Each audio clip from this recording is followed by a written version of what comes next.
What first got you excited about blockchains? Think about it. Oh wait.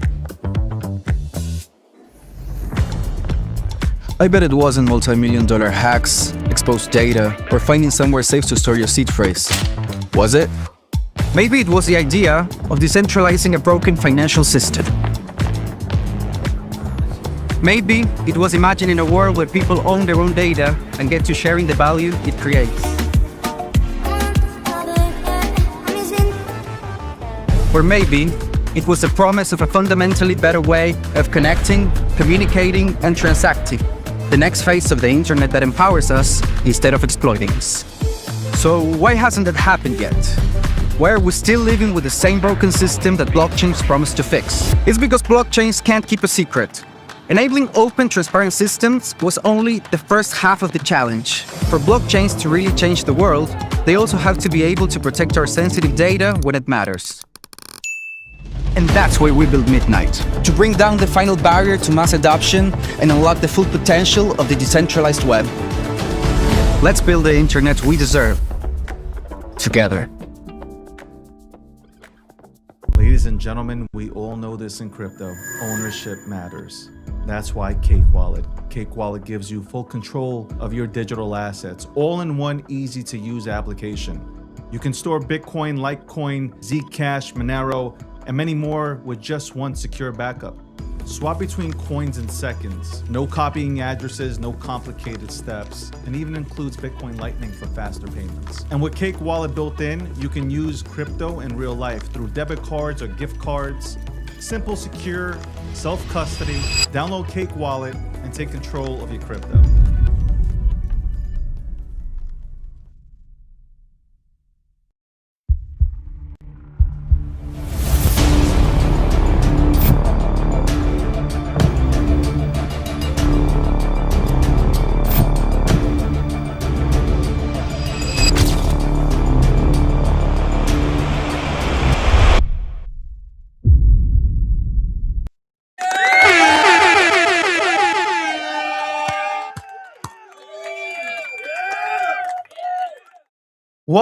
Welcome to the Breakdown, episode 748, sponsored by Midnight.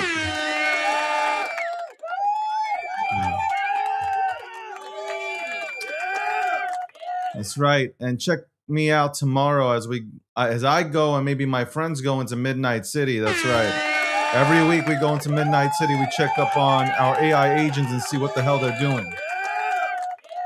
Polymarket is the official prediction market sponsor of the DG brand. Shout out to Polymarket.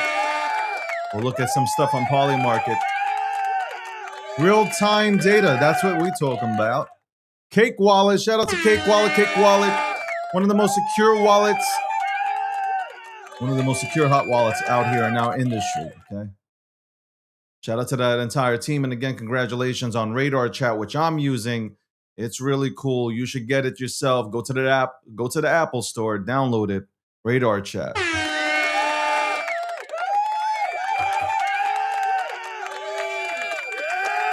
What's going on? What's going on? What's going on, my people? Come on, get excited. Get excited. I want to feel the enthusiasm. If you haven't reshared, you have not reshared my stream, whether it's on X, whether it's on TikTok. Shout out to TikTok. Love you, baby. Whether it's YouTube, Getter, Truth Social, wherever. We're verified all over the place. If you are not sharing this, if you're not sharing this with your best friend, with your grandparents, I don't care if your grandparents went to bingo today. You tell them I am live. I am live. And bingo don't matter. With 12 to 2, it don't matter because David is live.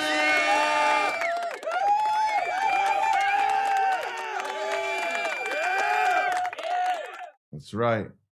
Bingo don't matter when David goes live. Bingo does not matter. Does not matter when I am live. By the way, let's take a look at. Let's take a look at.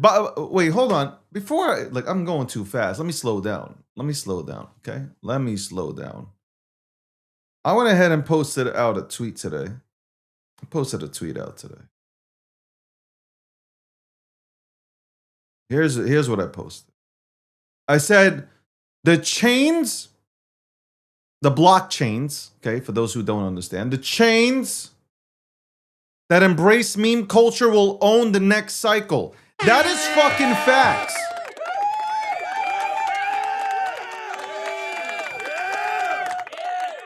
The chains that embrace the meme culture will own the next cycle. You already seen it. You already seen a little sample of this. By the way, you want to save your chain, you need to hire me as the head of meme culture.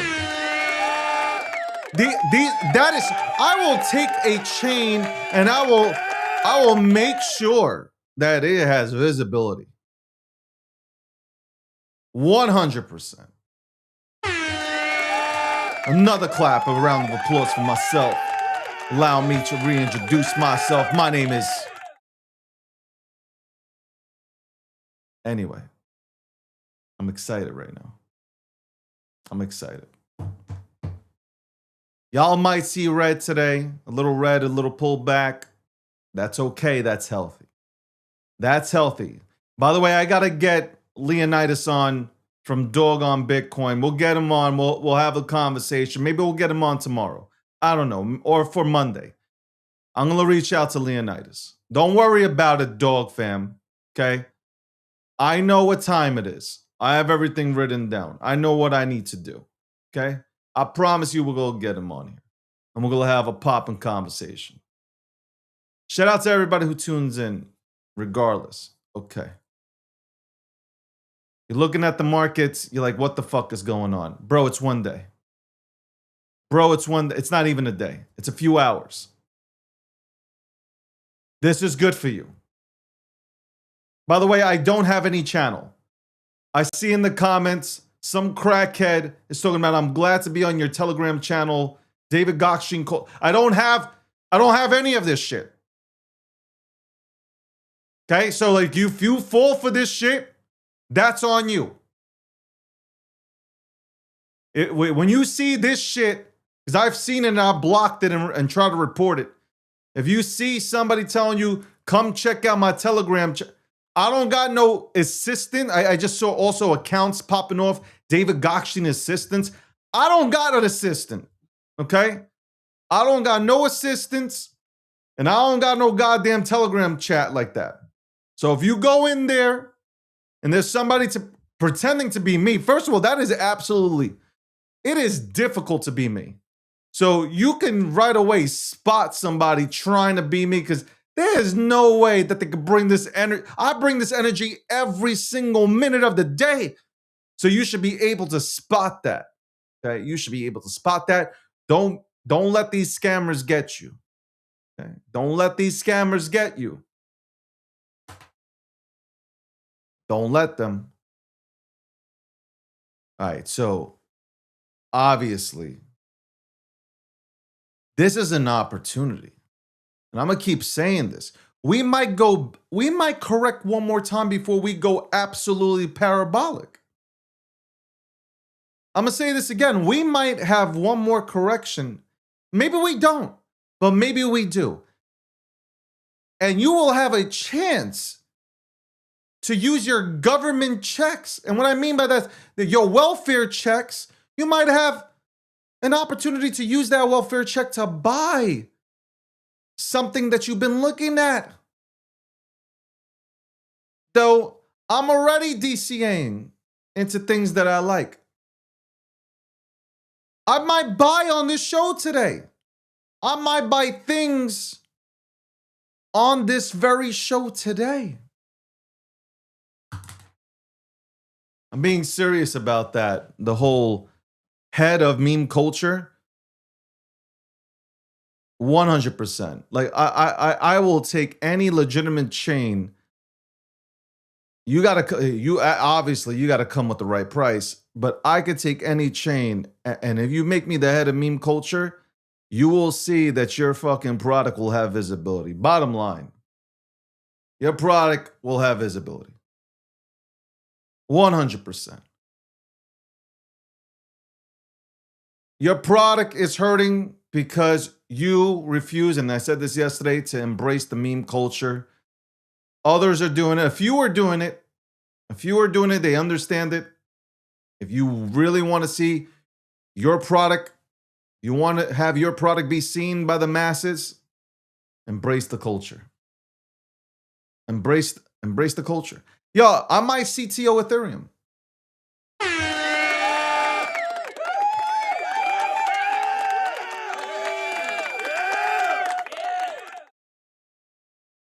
You know, that is crazy. People are asking me, what exchange do I use to buy Bitcoin? What exchange do I use to buy, some of my favorite memes? You know what? I'm a free agent, baby. Don't worry, I'm in talks right now. I'm in talks with a few people. And when we get to that point, I will let you know. Pax loves me. This guy Pax loves me. I was one of the first.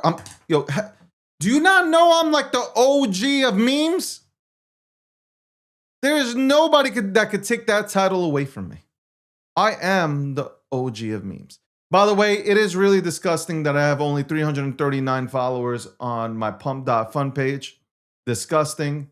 You should be embarrassed. Honestly, you guys should be fucking embarrassed. 339. Is this what I deserve? I probably deserve this. Honestly, I deserve to have 339 people. You know why? Because I'm not doing my job. It's on me. Maybe my message is not coming across. Maybe you're not feeling what I got to say, even though I've been pretty much on the ball for a very long. Maybe it's just me. Maybe it's just me. It's pretty sad. It's pretty sad. You should be ashamed of yourselves. You should be ashamed of yourselves. Let's look at the markets, man. Actually, let's look at my wallet and then we'll go to the markets. Okay, let's look at my wallet right now. What is my wallet full of? By the way, I think I might make a buy. I think I'm gonna buy something. Oh no. Thinking of buying something. Because I want that was the whole point of the wallet. That was absolutely the whole point. The goddamn wallet. Let's go right to the wallet. Here's the wallet.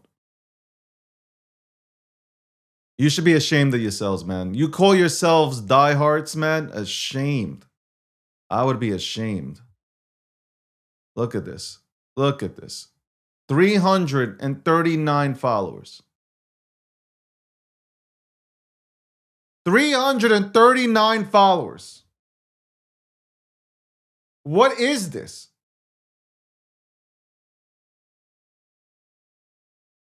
What is this?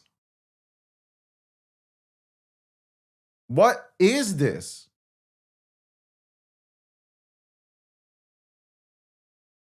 Unreal.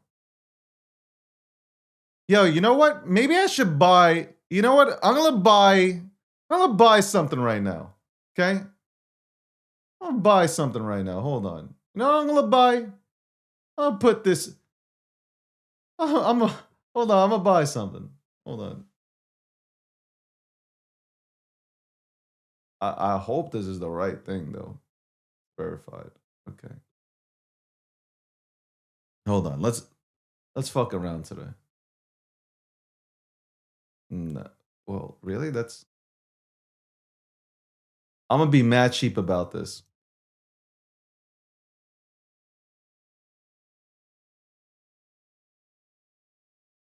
Hold on, I'm buying.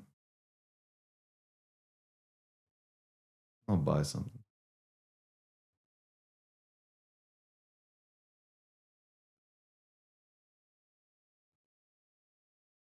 Okay, here we go.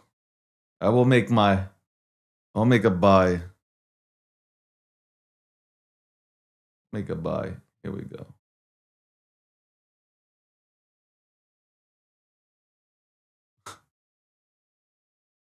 I'm buying something. All right. There you go. That is, I said I'm buying. I said I'm buying. But I bought something. There you go. I bought something.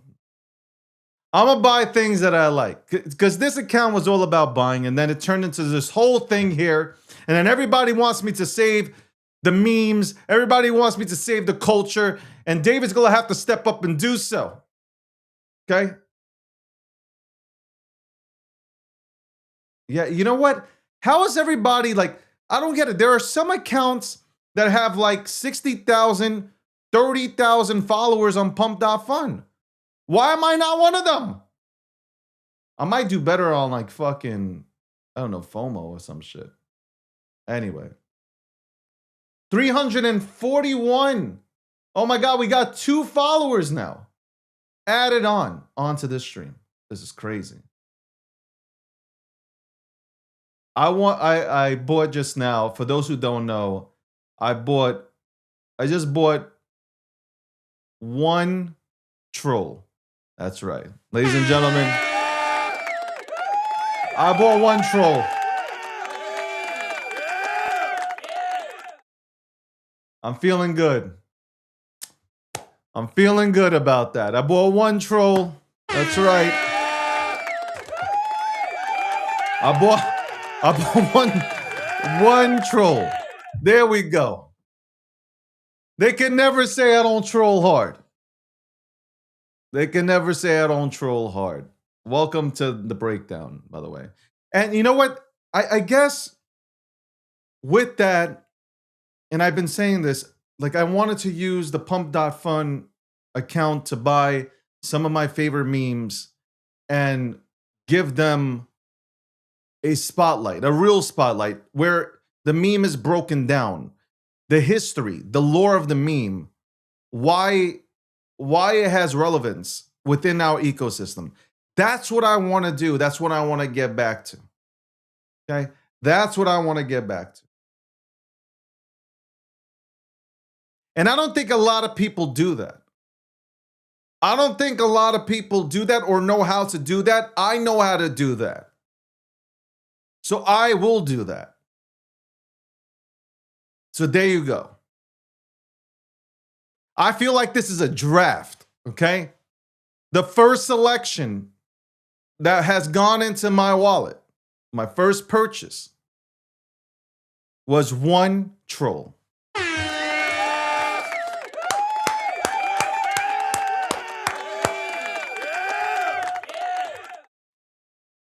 Chess, not checkers. Chess, not checkers. We'll be right back after this commercial break. We'll talk more about the markets. We'll get more into this. I just want to get the commercials in. What first got you excited about blockchains? Think about it. Oh, wait. I bet it wasn't multi-million-dollar hacks, exposed data, or finding somewhere safe to store your seed phrase. Was it? Maybe it was the idea of decentralizing a broken financial system. Maybe it was imagining a world where people own their own data and get to sharing the value it creates. Or maybe it was the promise of a fundamentally better way of connecting, communicating, and transacting. The next phase of the internet that empowers us instead of exploiting us. So why hasn't that happened yet? Why are we still living with the same broken system that blockchains promise to fix? It's because blockchains can't keep a secret. Enabling open, transparent systems was only the first half of the challenge. For blockchains to really change the world, they also have to be able to protect our sensitive data when it matters. And that's why we built Midnight, to bring down the final barrier to mass adoption and unlock the full potential of the decentralized web. Let's build the internet we deserve, together. Ladies and gentlemen, we all know this in crypto. Ownership matters. That's why Cake Wallet. Cake Wallet gives you full control of your digital assets, all in one easy to use application. You can store Bitcoin, Litecoin, Zcash, Monero, and many more with just one secure backup. Swap between coins in seconds. No copying addresses, no complicated steps, and even includes Bitcoin Lightning for faster payments. And with Cake Wallet built in, you can use crypto in real life through debit cards or gift cards. Simple, secure, self-custody. Download Cake Wallet and take control of your crypto.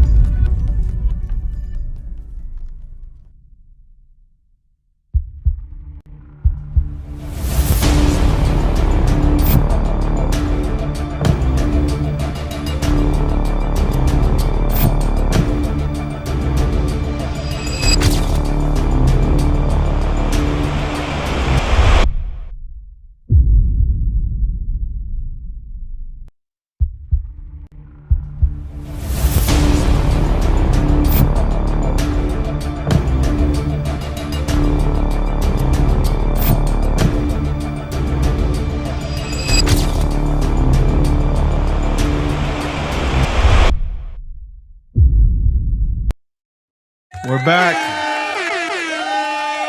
So again,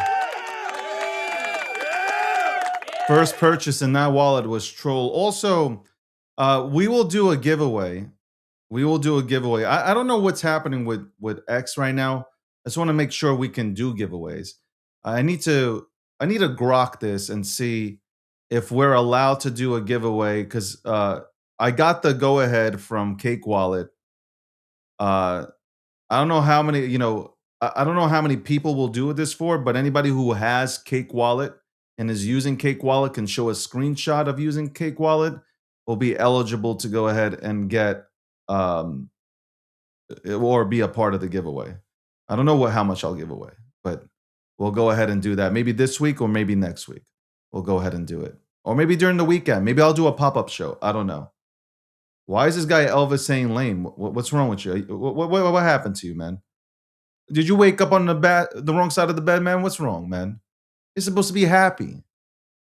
You're in crypto. You're not working. You're not working right now. Okay? You're collecting checks from the government right now, and you're watching me live right now. Why are you upset? Why are you upset? What's so hard about your life right now? What is so hard about your life, Elvis? Tell us. What's hard about your life right now? Besides that PFP. What's wrong? You're living the life. You got the government sending you checks and you're memeing your ass off. What's wrong, man? Everything's going to be okay. You stay tuned into this show. I promise you everything's going to be okay. You'll be okay. Don't worry. Don't worry. Friedman said, got internet access on the Obama phone. Shout out to that one.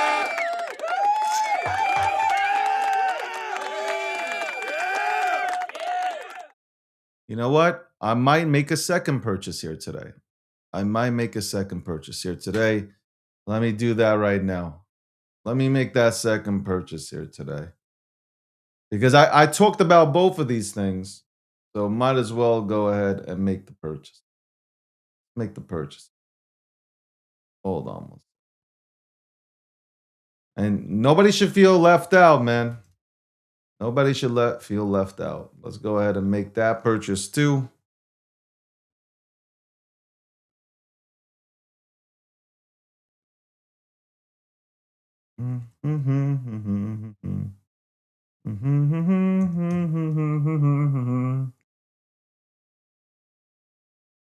There you go. About to make that purchase here. There we go. Made. There we go. Did it again. Because that's what the account was about. That was what Pup.Fund's profile page was about.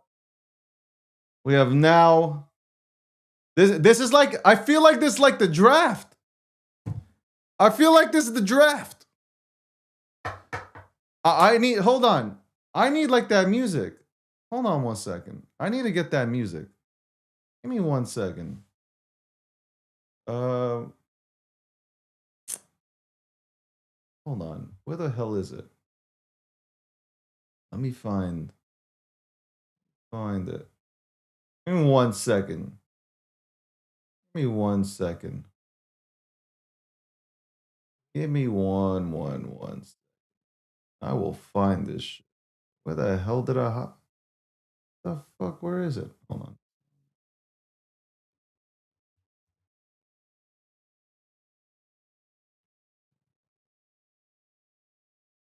Oh man, where did I put this? This sucks, man.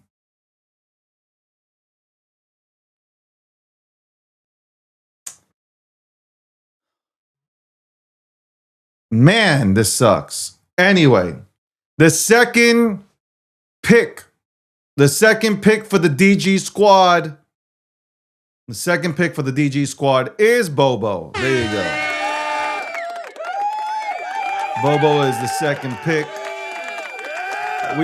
We should have like, you know, like the NFL draft where you can see the meme and like, you know what I'm talking about, when you see the player running around like, hey, like the elite speed, and I should do that for the meme. You know what? I need to do that. That's what I'm going to fucking do. That's what I'm fucking going to do. I am going to do that. I'm gonna see if I can go and make these little videos displaying what's up. Oh man, shout out to the Bobo crew, man. The Bobo boys. Listen, I don't know how many picks I'm doing today. I just felt like, you know what? Let's get the things that I'm in. Let me buy the things that I'm in and that I'm super bullish about. You know, let's do that. Let's do that. And we'll talk about, you know, where the markets stand and all that good stuff.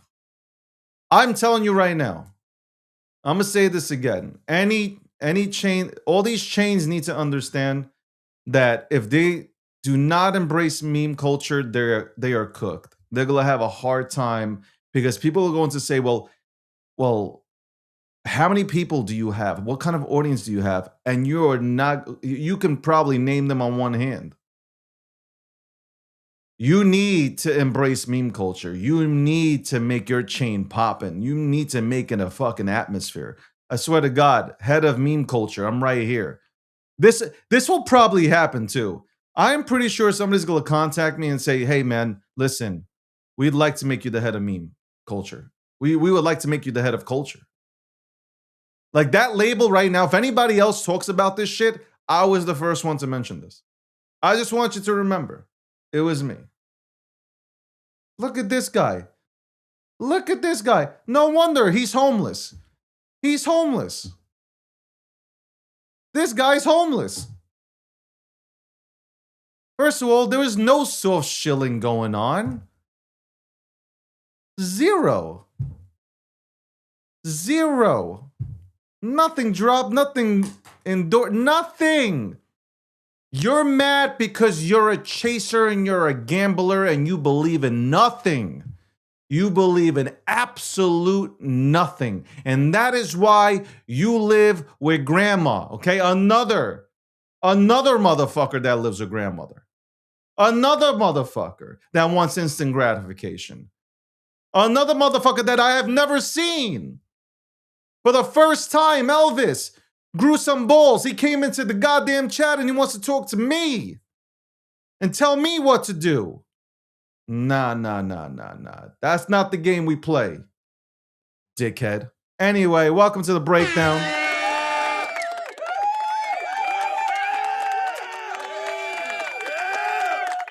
I don't play that game, homie. Why don't you feel bad for me? Why don't you feel for me, man? Don't feel bad for me. No, I don't feel bad for you. I don't feel bad for you. I absolutely don't. You are the reason why the memes suck. Or I should say the meme environment sucks because of you. You are the problem.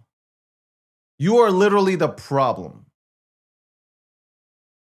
It's because of you. It's because of you that people don't believe in the memes. Because of you. It really is. I want you to know that. Nobody likes you. I don't like you. And I don't care how you feel about that. I hope you feel some sort of way about that. Somebody said, do I have enough of poo? Yes, I have enough of poo. Yes, I do. It's one of the only things that I'm still bullish on the Ethereum chain. Okay? By the way, I don't want to, like, look, I'm not trying to, shut the fuck up and get the fuck out of here. Go get a job. Go flip a fucking pancake at IHOP. I don't give a shit what you think. Deflect these nuts in your mouth. How about that? You can give a fuck less. Thinks he's gonna get me to go ahead and feel some. I don't got feelings, okay? You got feelings. I'm not emotional, bitch. Okay? I can give a fuck less. You can stay in this room, cry like a little bitch, and I will be here roasting your ass. Grow some balls. You're the problem. You're the problem with the meme economy. You're the guy who trades for $3.33. I'm not angry, bitch. I'm passionate, and I'm airing you out. Okay? Not angry, man, because I could throw you out this goddamn chat, but I won't, because you bring me money. You bring me money, so I will never throw you out. You will sit here and you will watch me, okay? You will watch me because nobody knows you. If I don't mention you, you disappear. Yeah, people don't understand. I don't get angry, man. The fuck gets angry? I'm a New Yorker, man. We don't get fucking angry. We troll your ass.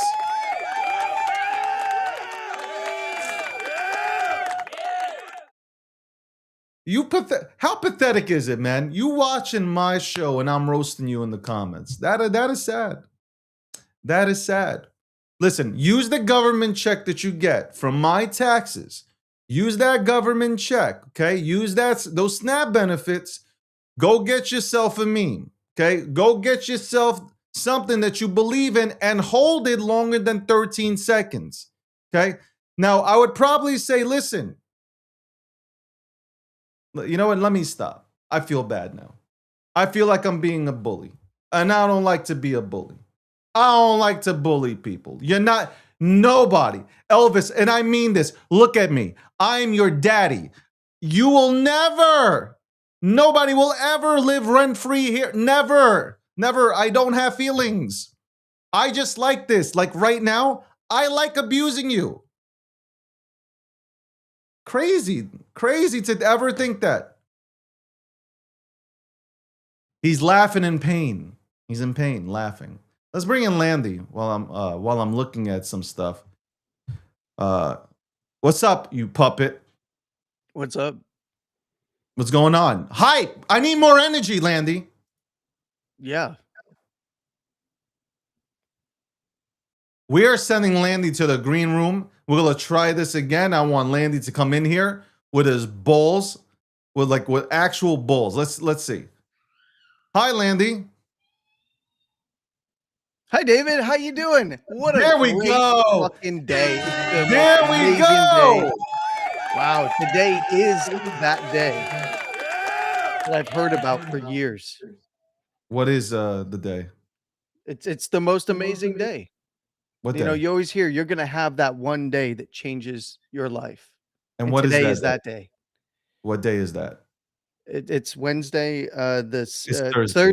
It's Thursday. I'm still living. I thought it was Wednesday today also, but then I know I have CJ from the People's Reserve coming on. Okay. I believe it's at 1:15. So I was like, oh shit, today's Thursday.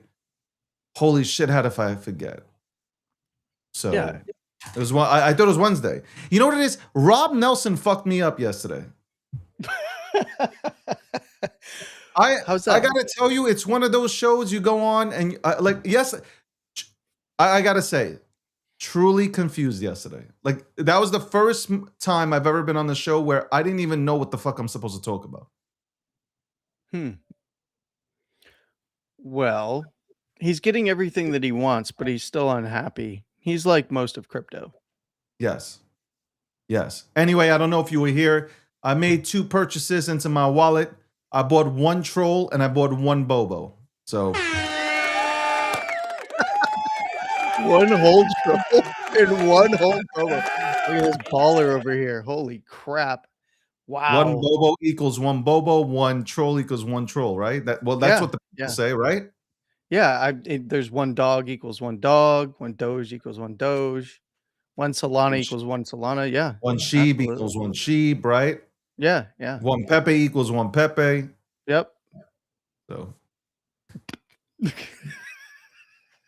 One. I'm sticking One to my whole- Jewish roots. I'm sticking to the Jewish roots.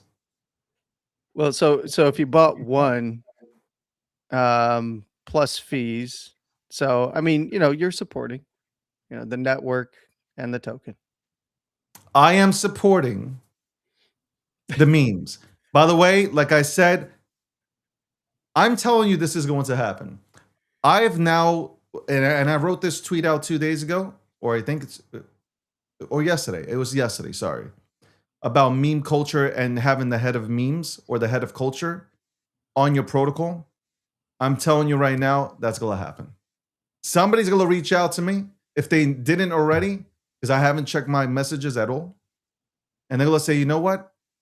I understand where this motherfucker's coming from because our chain is dead. We need people. We need people to build on this. Because they've created all these chains, all these protocols, created all this shit, right? They've created all this stuff. They need people to build on it. Am I right or wrong? Well, yeah. Okay, so what? But nobody's building on it. Nobody knows about it. And they refuse to embrace meme culture or culture in general. So, you know what? To prove that I'm right, I'm telling you, like within a month's time, boom, XYZ is going to be known about. I don't know. I'm just saying. And by the way, if anybody, I'm telling you right now, if anybody uses the head of memes or the head of culture, I swear to God, you just jocking my style, son. Like, period. Jocking my style on my balls. Balls has been a big topic here this week. The lack of, or Yeah, some of them, the lack of balls, the lack of conviction. I'm telling you, I don't know how many times I have to say this. I sit back, I write shit down in this book. I'm watching day 17 or 18, whatever this is, and I'm just writing down who is here supporting and who isn't here supporting anymore. Do you understand how badly I'm going to troll these individuals? yes. I'm going to literally troll these individuals because they are the epitome of what is wrong with the current culture. And I hate people who play off like they're a part of a movement, they care about a movement, and then they disappear after 3-4 days because they're on to the next one. They are the problem. And we should showcase that. By the way, what I don't like either, and I'm not defending anybody, like I said again, I don't know Ansem. I don't know him through a hole in the wall. I don't know him. I just don't. But everybody was riding with him, and now have you seen the chart? Yes.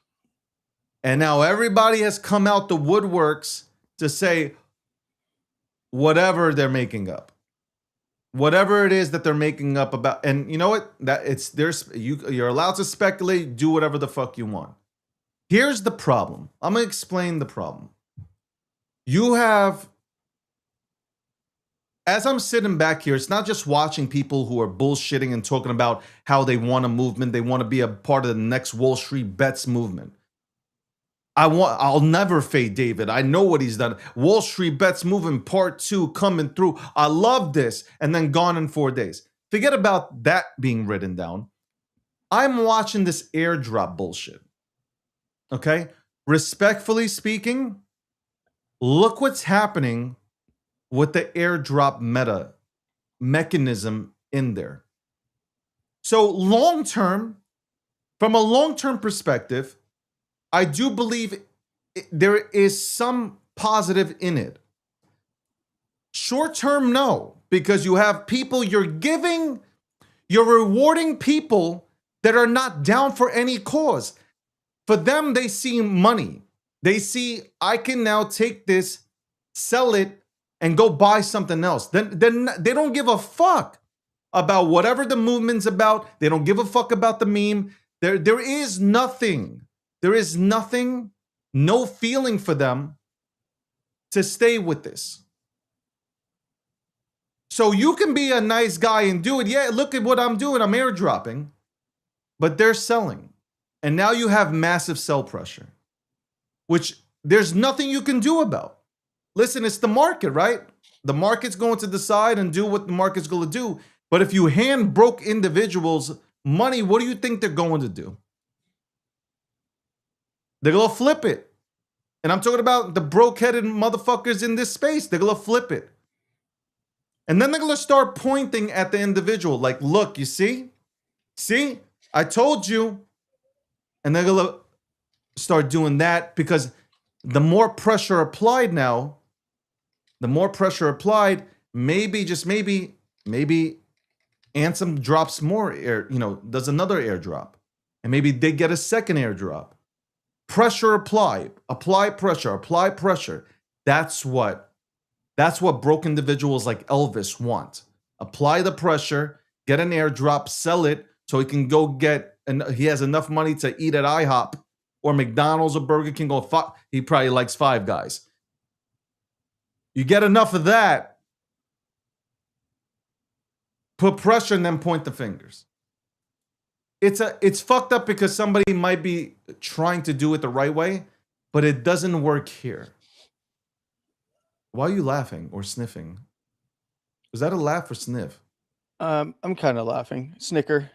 It's a snicker. There's a lot of people, especially in this part of the market cycle, that want to pitch to believe when all they're looking for is a quick flip. And that's, I mean, you're seeing it with Ansem, right? You're seeing people exit, come to the timeline, told you all that it was just going to dump out, blah, blah, blah. Meanwhile, you go back in their timeline, if they've actually left it up.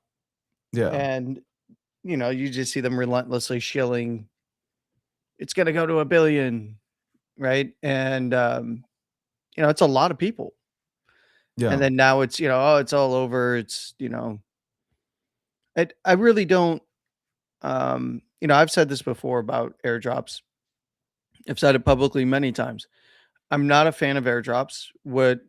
And I'm not saying that this is, the perception will always be for a lot of people, especially people who've been here for a long time, is that airdrops are a good excuse to distribute to your own wallets as a project. Yeah. And whether that's true or not doesn't matter, right? It just doesn't have, because people are going to flip anyway, and they're going to sell free money, right? Go ahead, send me free stuff, dump it out the other side, and that ends up being sell side pressure. And then of course we already know of many examples of teams that send side wallets during the airdrop, a bunch of supply. Yeah. I mean, you had one guy unload 12 million tokens of Ansem. Yeah. And whoever this is unloaded in different wallets to avoid slippage and stuff. So this is what you're looking at. Like this is look, I'm not saying people can't sell. Like the conversation isn't about you can't sell, right? Because at some point people are going to take profits.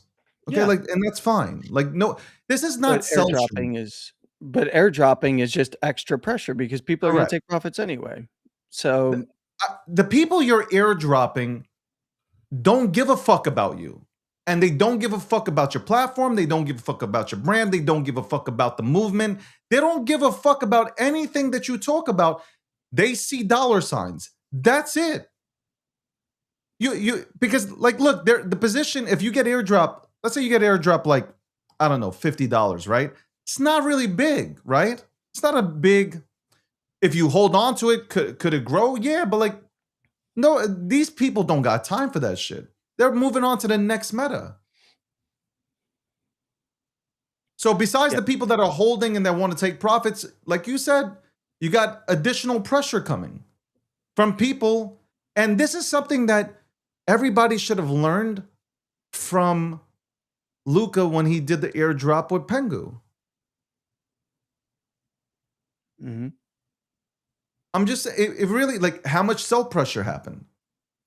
Yeah, I mean, it was all sell pressure.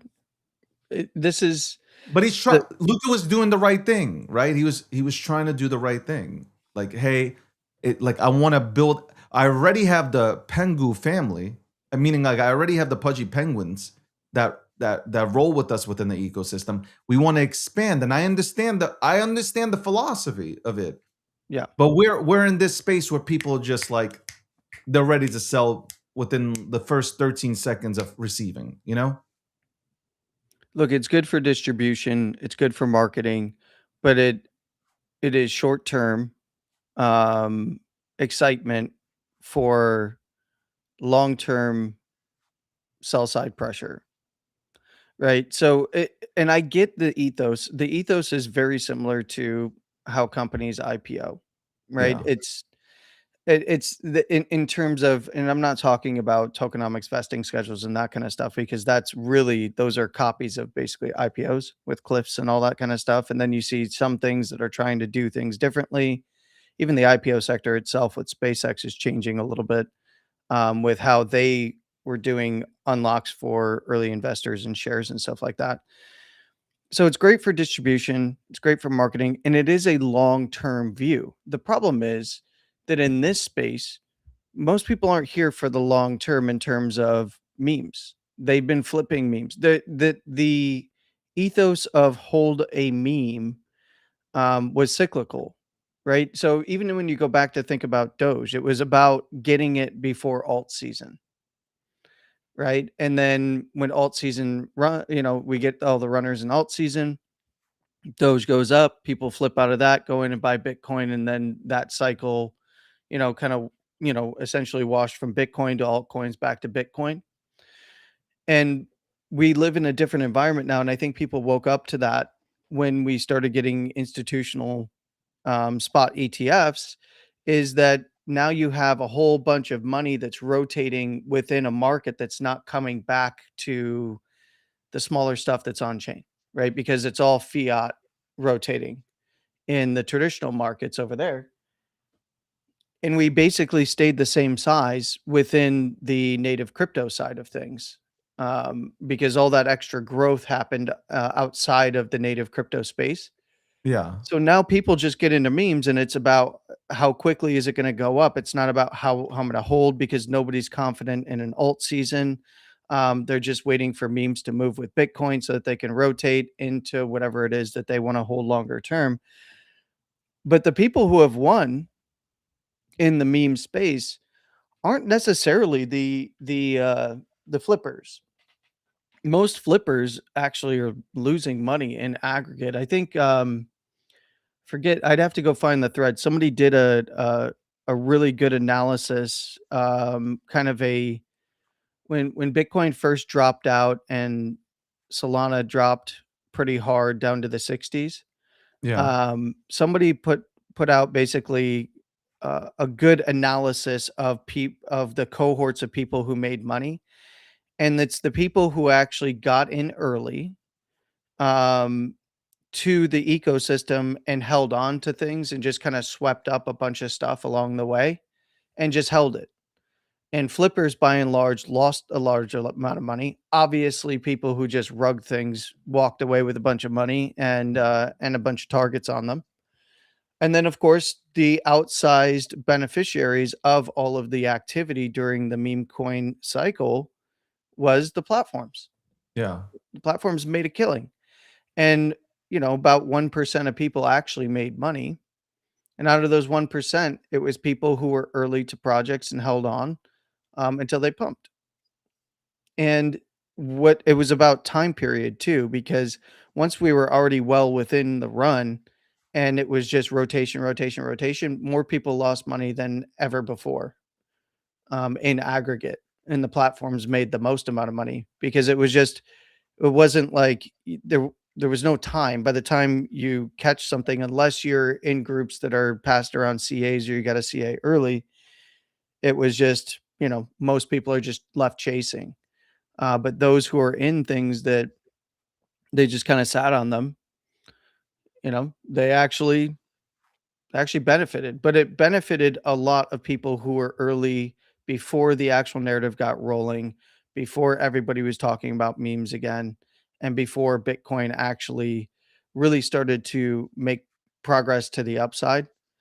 Yeah. Um, and of course, Pump Fund kicked off the craze, and there was, a very low amount, a very low percentage amount of people that made a bunch of money. I got to find the actual post. It was a really good post. And the because it broke it down by time period and like where price action was and how short-lived it actually was. I think a lot of people think it like lasted a really long time, but the rotation season like really kicked off, and that's where the most amount of volume was, but that's where the biggest amount of losses for people trying to flip in and out of things was. Because it was just flip one thing, rotate to the next popular thing, and then the thing that they just flipped out of starts to run.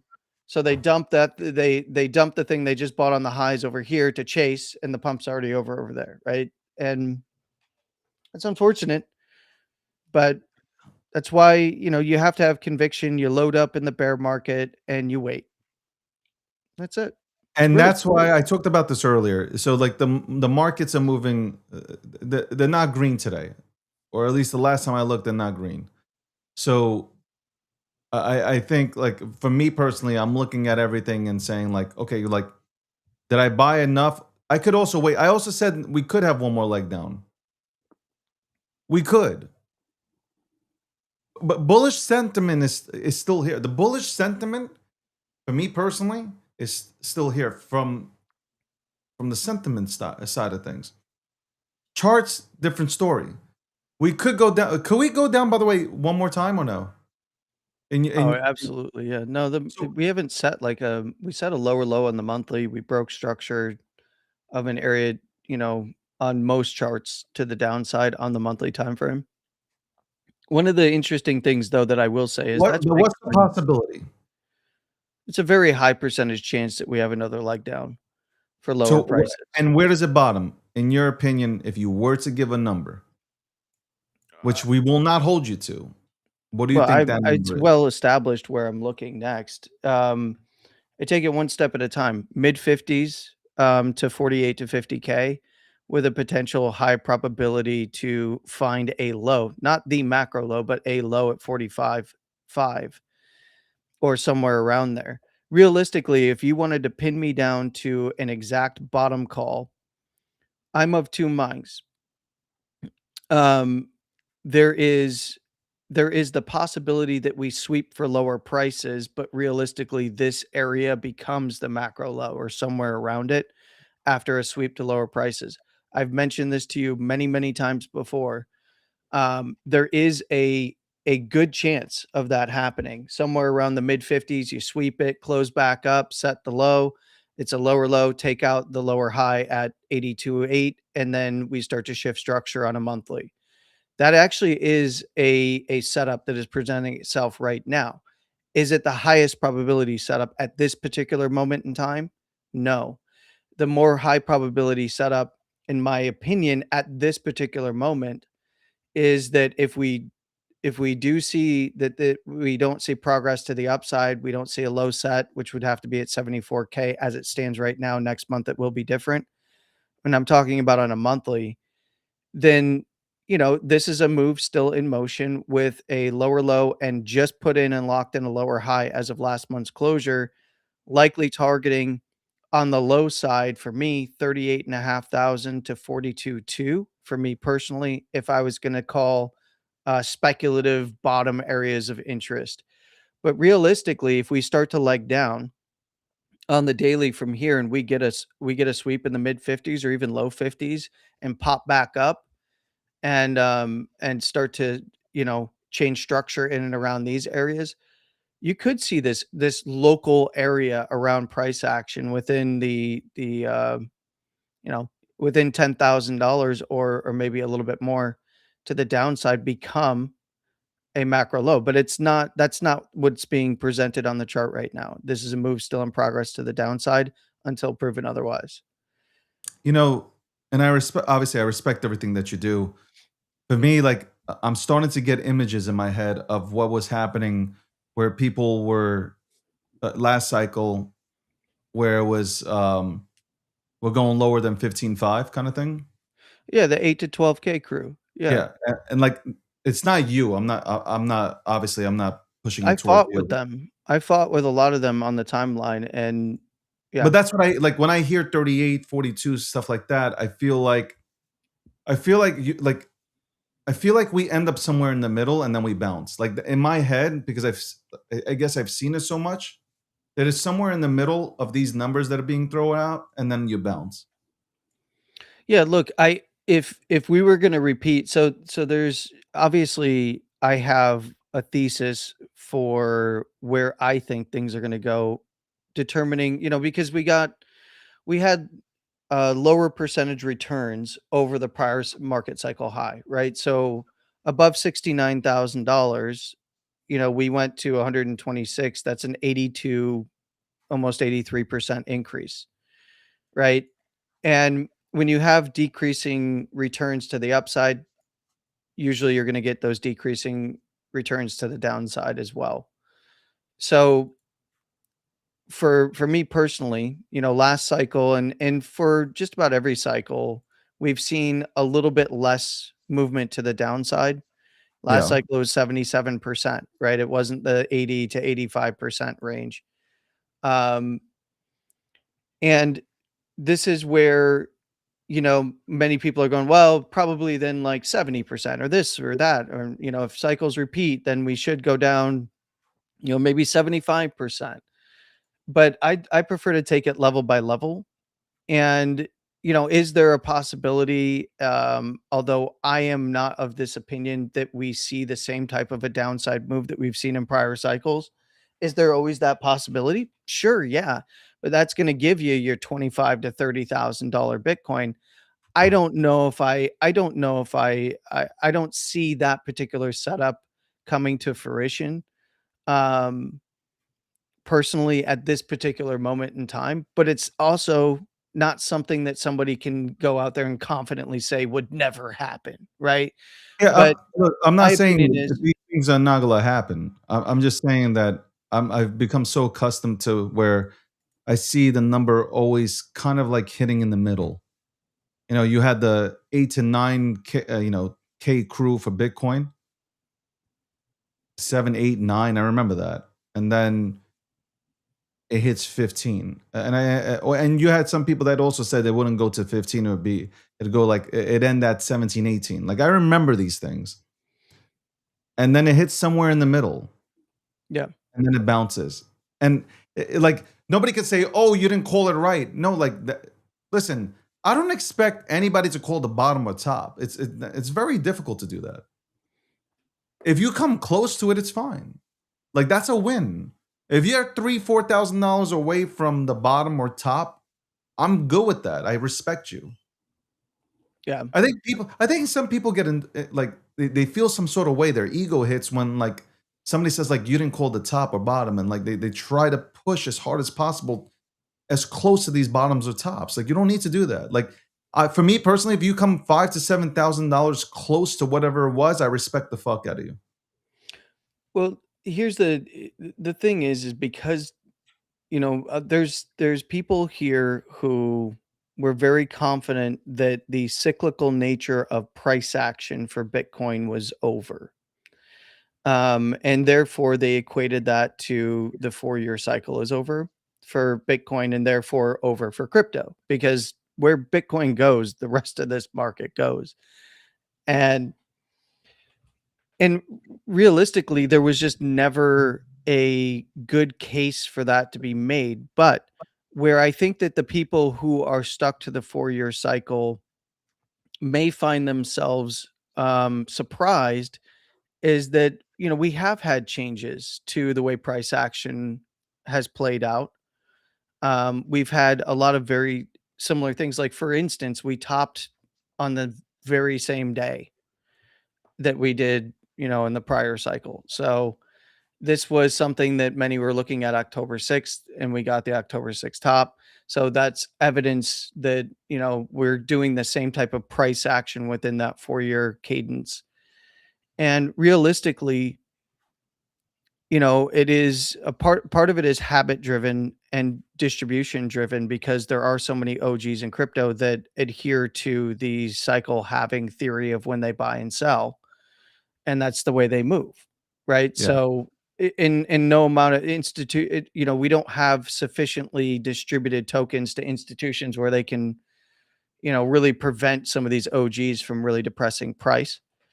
And but one of the things that, as we see more adoption by institutions, what it does is it will smooth out the ride to the upside and downside. And we saw that to the upside. We had like long periods we would run, and then a long period of a drawdown into a higher low, right? We had a for Bitcoin in particular, we had an all-time high prior to the halving, and then we spent the next 1, 2, 3, 4, 5, 6 months going down, sideways and down.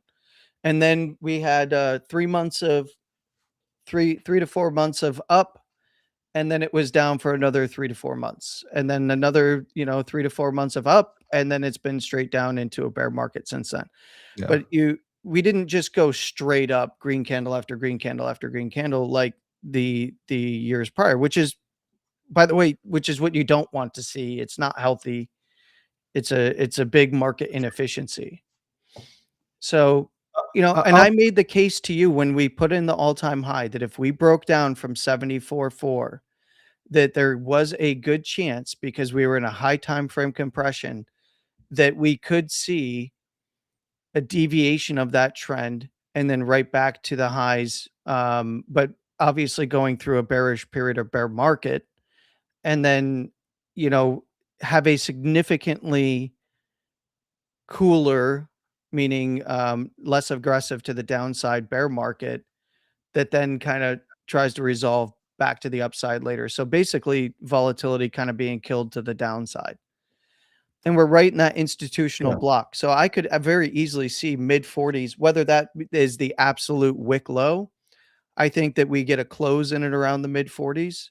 And if we do swing lower, if you're going to nail me down to absolutes, 38.5 to 42.2 is an area that I'm interested in, but that doesn't mean that it can't form right here, right now. Again, I think it will be somewhere in the middle, and I think if you haven't already, like me personally, it's DCA. It's sad. I don't even sell my Bitcoin, so like I don't know. it's DCA anyway. I want to agree with somebody in the comments. Airdrops to people are on. Hold on. Airdrops to people is unfair to holders. I kind of agree with that also, right? So like for people who supported, if you ever talk about airdrops, like that you'd want to reward or say thank you to the people that have been a part of shit. Like if you were ever going to entertain that. But again, I sit back and you look at the whole system and you're just like, the more control you have, the better chances you have of winning. That's just the way I think. Yeah. Look, because as soon as you start letting go, like the market is funny. This market is absolutely funny. And again, it's proven me right. Everything that I've been saying is proven me right. If you just go ahead and look at everything that's gone on. Look at everything that's gone on. Just look. This is the time. This is the time where you want to be here. That's all. It's really simple. This is the time when you want to be here. This is the time when you want to be accumulating, is here and lower. That's it. It's very simple. Airdrop on what? On Bitcoin? On everything. Oh, everything that you've identified is good for your portfolio. If you want to experience the fun of a bull market, then you want to be here now. Yeah. And you want to be DCAing into your conviction plays, whatever those are, whether For it's sure. memes, whether it's majors, whether it's new tech and new projects and new chains, whatever. That's for sure. We'll be right back after this commercial break, sponsored by Midnight. What first got you excited about blockchains? Think about it. Oh, wait. I bet it wasn't multi-million-dollar hacks, exposed data, or finding somewhere safe to store your seed phrase. Was it? Maybe it was the idea of decentralizing a broken financial system. Maybe it was imagining a world where people own their own data and get to sharing the value it creates. Or maybe it was the promise of a fundamentally better way of connecting, communicating, and transacting. The next phase of the internet that empowers us instead of exploiting us. So why hasn't that happened yet? Why are we still living with the same broken system that blockchains promise to fix? It's because blockchains can't keep a secret. Enabling open, transparent systems was only the first half of the challenge. For blockchains to really change the world, they also have to be able to protect our sensitive data when it matters. And that's why we built Midnight, to bring down the final barrier to mass adoption and unlock the full potential of the decentralized web. Let's build the internet we deserve, together. Ladies and gentlemen, we all know this in crypto. Ownership matters. That's why Cake Wallet. Cake Wallet gives you full control of your digital assets, all in one easy-to-use application. You can store Bitcoin, Litecoin, Zcash, Monero, and many more with just one secure backup.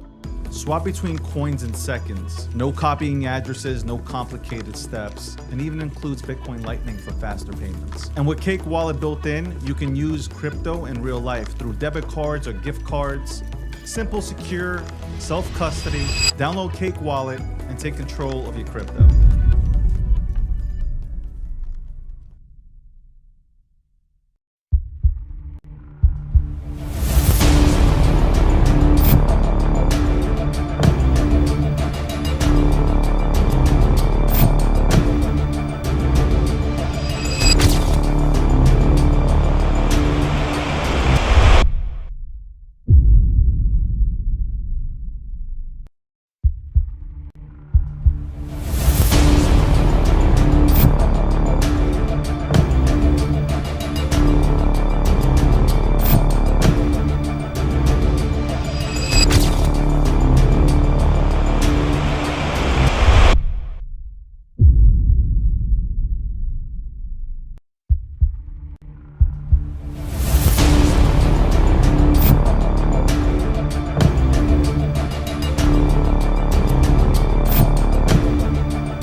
Welcome back to episode 748, sponsored by Midnight, sponsored by Polymarket, Cake Wallet.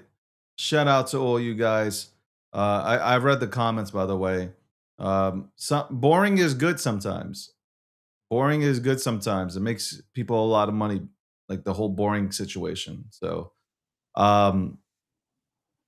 just wanted to address that real quick for those that are not entertained by people breaking down at what levels you could potentially get yourself into to see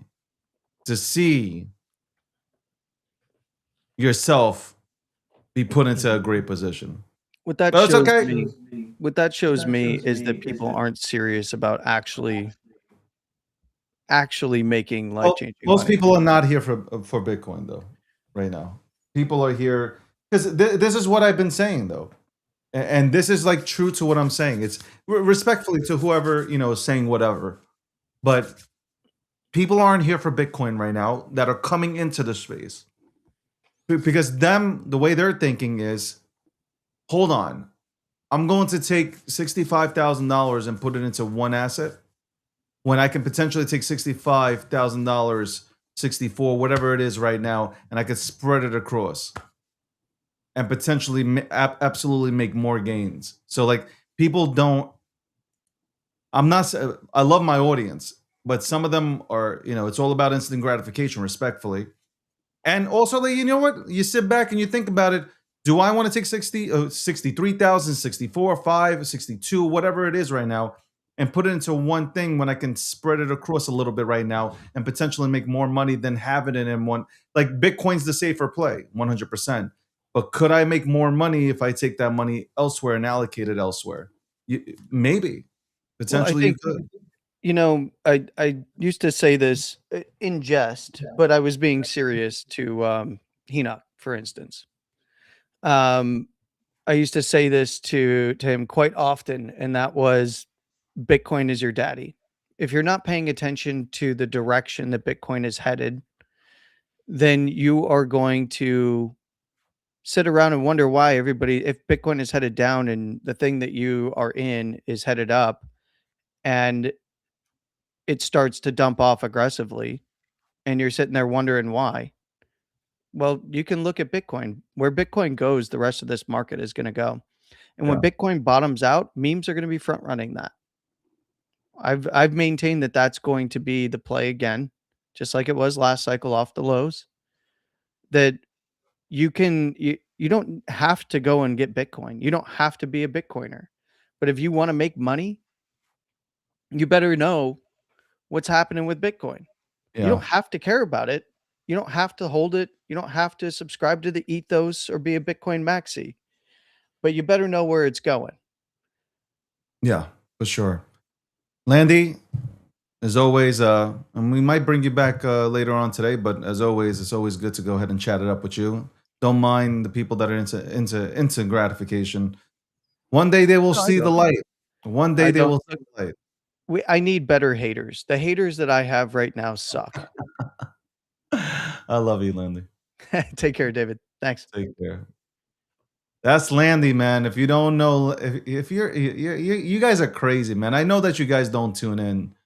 Some of you guys don't tune in to Landy, man. And Landy drops knowledge, man. If you want to know about the markets, you want to be ahead of the markets, you really do tune in to Landy. Let's bring in somebody else though right now who I've talked to him. He's been busy. He's been fucking busy. Well, let's go ahead and actually chat it up now. CJ, what's going on, man? Pleasure to have you on. Hey. Yeah, it's a pleasure to be on. Thanks for bringing me on. Excited to be here. Congratulations on, though. I've talked about this a lot on the program. I heard you absolutely fucking killed it at the Bitcoin 2026 conference. So shout out to you, man. I saw a little clip of that also. It got sent to me. You absolutely destroyed it. So congratulations, man. Oh, thank you. Yeah, it went over really well. And, it translated into our launch week. Today is day 11. We have breached over $270 million of mortgage demand domestically here in the United States. And we are now over $112 million of international mortgage demand. And we don't even have an international mortgage product. So people are looking at what we're building. They're like, create a wait list and put me on the wait list, because when I can get it, I want it. So the response from the community has been absolutely amazing. Especially, I heard some of the talk that you guys were having with Landy, and, sentiment is not the best it could be right now, right? Yeah. So you wouldn't expect a lot of Bitcoiners to be coming out of the woodworks, but they are. And it's to the tune now of almost $500 million. You have your product, People's Reserve. What has been the response by Bitcoiners? Let's stick with that. What has been the response by the Bitcoin community? Well, you are at the Bitcoin conference. Besides the Bitcoin conference, in the last few months, what has been that? I think there's been two really exciting things that have taken place. Number one, Bitcoiners learn from our mistakes, right? One thing Bitcoiners love to do is they like to study, and they like to do good due diligence, and any investor should be doing that. And when they look at my story, they go, look at this guy. In 2019, he paid 100 Bitcoin for his single family home. And that Bitcoin was worth over 12 million. Even right now, it's worth over 6 million. My house isn't even worth 500 grand. So they look at that lesson and they're like, oh my goodness, what a hard lesson to learn. And then they look at People's Reserve and they go, okay, so he's actually solving a problem here. And I'm facing the problem that he faced, which was I've been a responsible saver of Bitcoin. I do trades, I do investing, and I take my profits and I park it in Bitcoin. I use it as a savings technology, but I don't want to spend it because look at where the marketplace is going. It's very obvious. We can all feel it in our gut. We know what's about to happen. There's about to be a huge liquidity rotation, and we're going to get out of the overpriced AI cycle, which led to a lot of financings and build out of the industry. And we're going to see that liquidity cycle, not only from AI and stocks, but also from the money market funds as interest rates start to go down. And that liquidity is going to come right back in to risk assets. And I wouldn't classify Bitcoin as a risk asset, but surely Bitcoin and crypto from the mainstream financial world are considered risk assets, but they'll be on the receiving end of this liquidity rotation. So we know we're going to have increased purchasing power. We know we don't want to sell our Bitcoin to buy a home. We don't want to watch what happened to CJ happen to us. So you know what? Let me learn more about this Bitcoin mortgage. How does this work? How can I unlock the purchasing power of my savings without giving up ownership of my Bitcoin savings so that I can keep the exposure to the upside, but at the same time today, increase my quality of life and standard of living by getting the home that I want and by making payments and building equity instead of paying rent and being somebody else's yield. So that's the first thing I see the Bitcoiners, it's just clicking. The light bulb has gone off. Like I said, we're over 270 million of mortgage demand. It's only day 11. So it is on and cranking. But the second thing that's going on, and it's something that I find extremely interesting, is that, me as a long-term Bitcoin maxi, what that means to me is Bitcoin is money and nothing else can compete with it. So like Landy was saying, you got to know where Bitcoin's going, right? Because Bitcoin is the tide that lifts all ships. Everything is based on Bitcoin. And when I first started in Bitcoin in 2013, when this new project was hitting the scene called Ethereum, the value proposition of Ethereum was that it was to complement Bitcoin. It was not to compete with Bitcoin. The narrative we see today of Ethereum trying to be money that competes with Bitcoin and has a burn rate and all this proof of stake and all this other stuff, that did not exist. When I sent my Bitcoin into the Ethereum ICO, I was buying Ethereum because I knew Ethereum was going to be used to facilitate smart contract transactions for Bitcoin. It was going to evolve Bitcoin from digital gold to pristine collateral, right? And we didn't want to do to Bitcoin what Bitcoin Cash did. We didn't want to make the blocks bigger and sacrifice decentralization so that all of a sudden what happened to Bitcoin Cash happens to Bitcoin. It destroys the use case. You have to be decentralized. It has to be cheap to run a node and to participate in the network. So how do we take this digital gold and evolve it and use it within financial transactions, especially when all the bankers think that we're scammers and they don't care about Bitcoin? It's not a collateral, right? You go to the bank and you say, I got some Bitcoin I'd like to borrow against. They laugh you out of the building, especially back then. So we knew, hey, there's just going to be a smart contract network. And in order to execute the smart contracts, I need Ether because that's the gas that makes the system go. And Ether was there to complement Bitcoin. Well, at People's Reserve, we have a loyalty program. And the best way to compare it for your audience is to say, number one, if you've used Nexo. So I'm sure a lot of your listeners have probably used Nexo before. They understand how when you hold a Nexo token, you can qualify to get better earning rates. Well, People's Reserve doesn't do that. You don't put your assets on People's Reserve and earn money. You come to People's Reserve to borrow money. But our loyalty program is designed to lower your borrowing rates, to lower your cost of capital. And you can think about it like if you go to a traditional banker to get a mortgage, you can put up cash to buy down your interest rate, right? Matter of fact, in the existing home affordability crisis we have right now, new home builders do this very often. New home builders go to their own mortgage agency. They pay down the rate for you in order to make the home more affordable so that it can sell it to you at a higher price. Correct. And you can buy down your interest rate. But at the end of the loan, that's it. That money you spent buying down the rate, it's gone. At People's Reserve, you can buy down your rate in our tokenized free market loyalty program. And at the end of the loan, you can sell it back. I think it's really interesting and is really exciting to see Bitcoiners understand, yeah, you know what?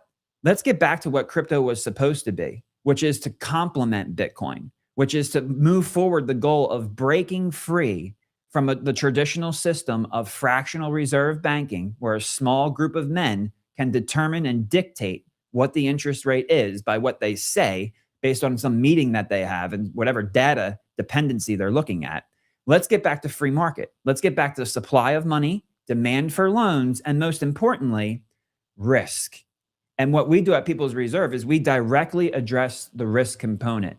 And we do that by saying, you know what, when you come to us, you go to a bank and you say, I promise I'm going to pay you back. And they say, that's fantastic. You can borrow at 6.5%. Yeah. Well, doesn't it make sense to you that if you come to People's Reserve and you say, I promise I'm going to pay you back, but also I'm going to post Bitcoin as pristine collateral to further reduce your risk in case I don't pay you back. Yeah. People's Reserve can turn around and say, well, that's fantastic. We'll lend to you at a lower interest rate, right? Doesn't make no sense in the industry right now. You borrow against your Bitcoin, you're paying more than if you just go make a promise to the banker. What the heck? Make that make sense. So this is common sense. This is getting back to the first principles of economics, the fundamentals of finance. And when you have property title plus pristine collateral plus the promise of the payer, you have reduced risk. And when you have reduced risk, you can get a lower interest rate. And Bitcoiners are absolutely loving it. And by the way, our PRN loyalty token, the token that you buy to lower your interest rate, it's going amazing. It did launch at 21 cents. We had a fat finger dumper in the beginning, bring it down to $0.015.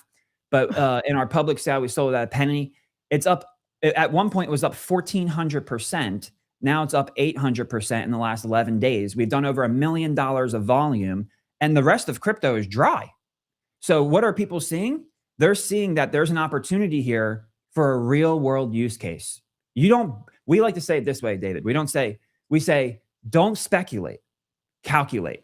Do not come and buy the PRN token because you're speculating that in the future there's going to be some use case, or in the future, it's going to be worth more. No. That's not what this is for.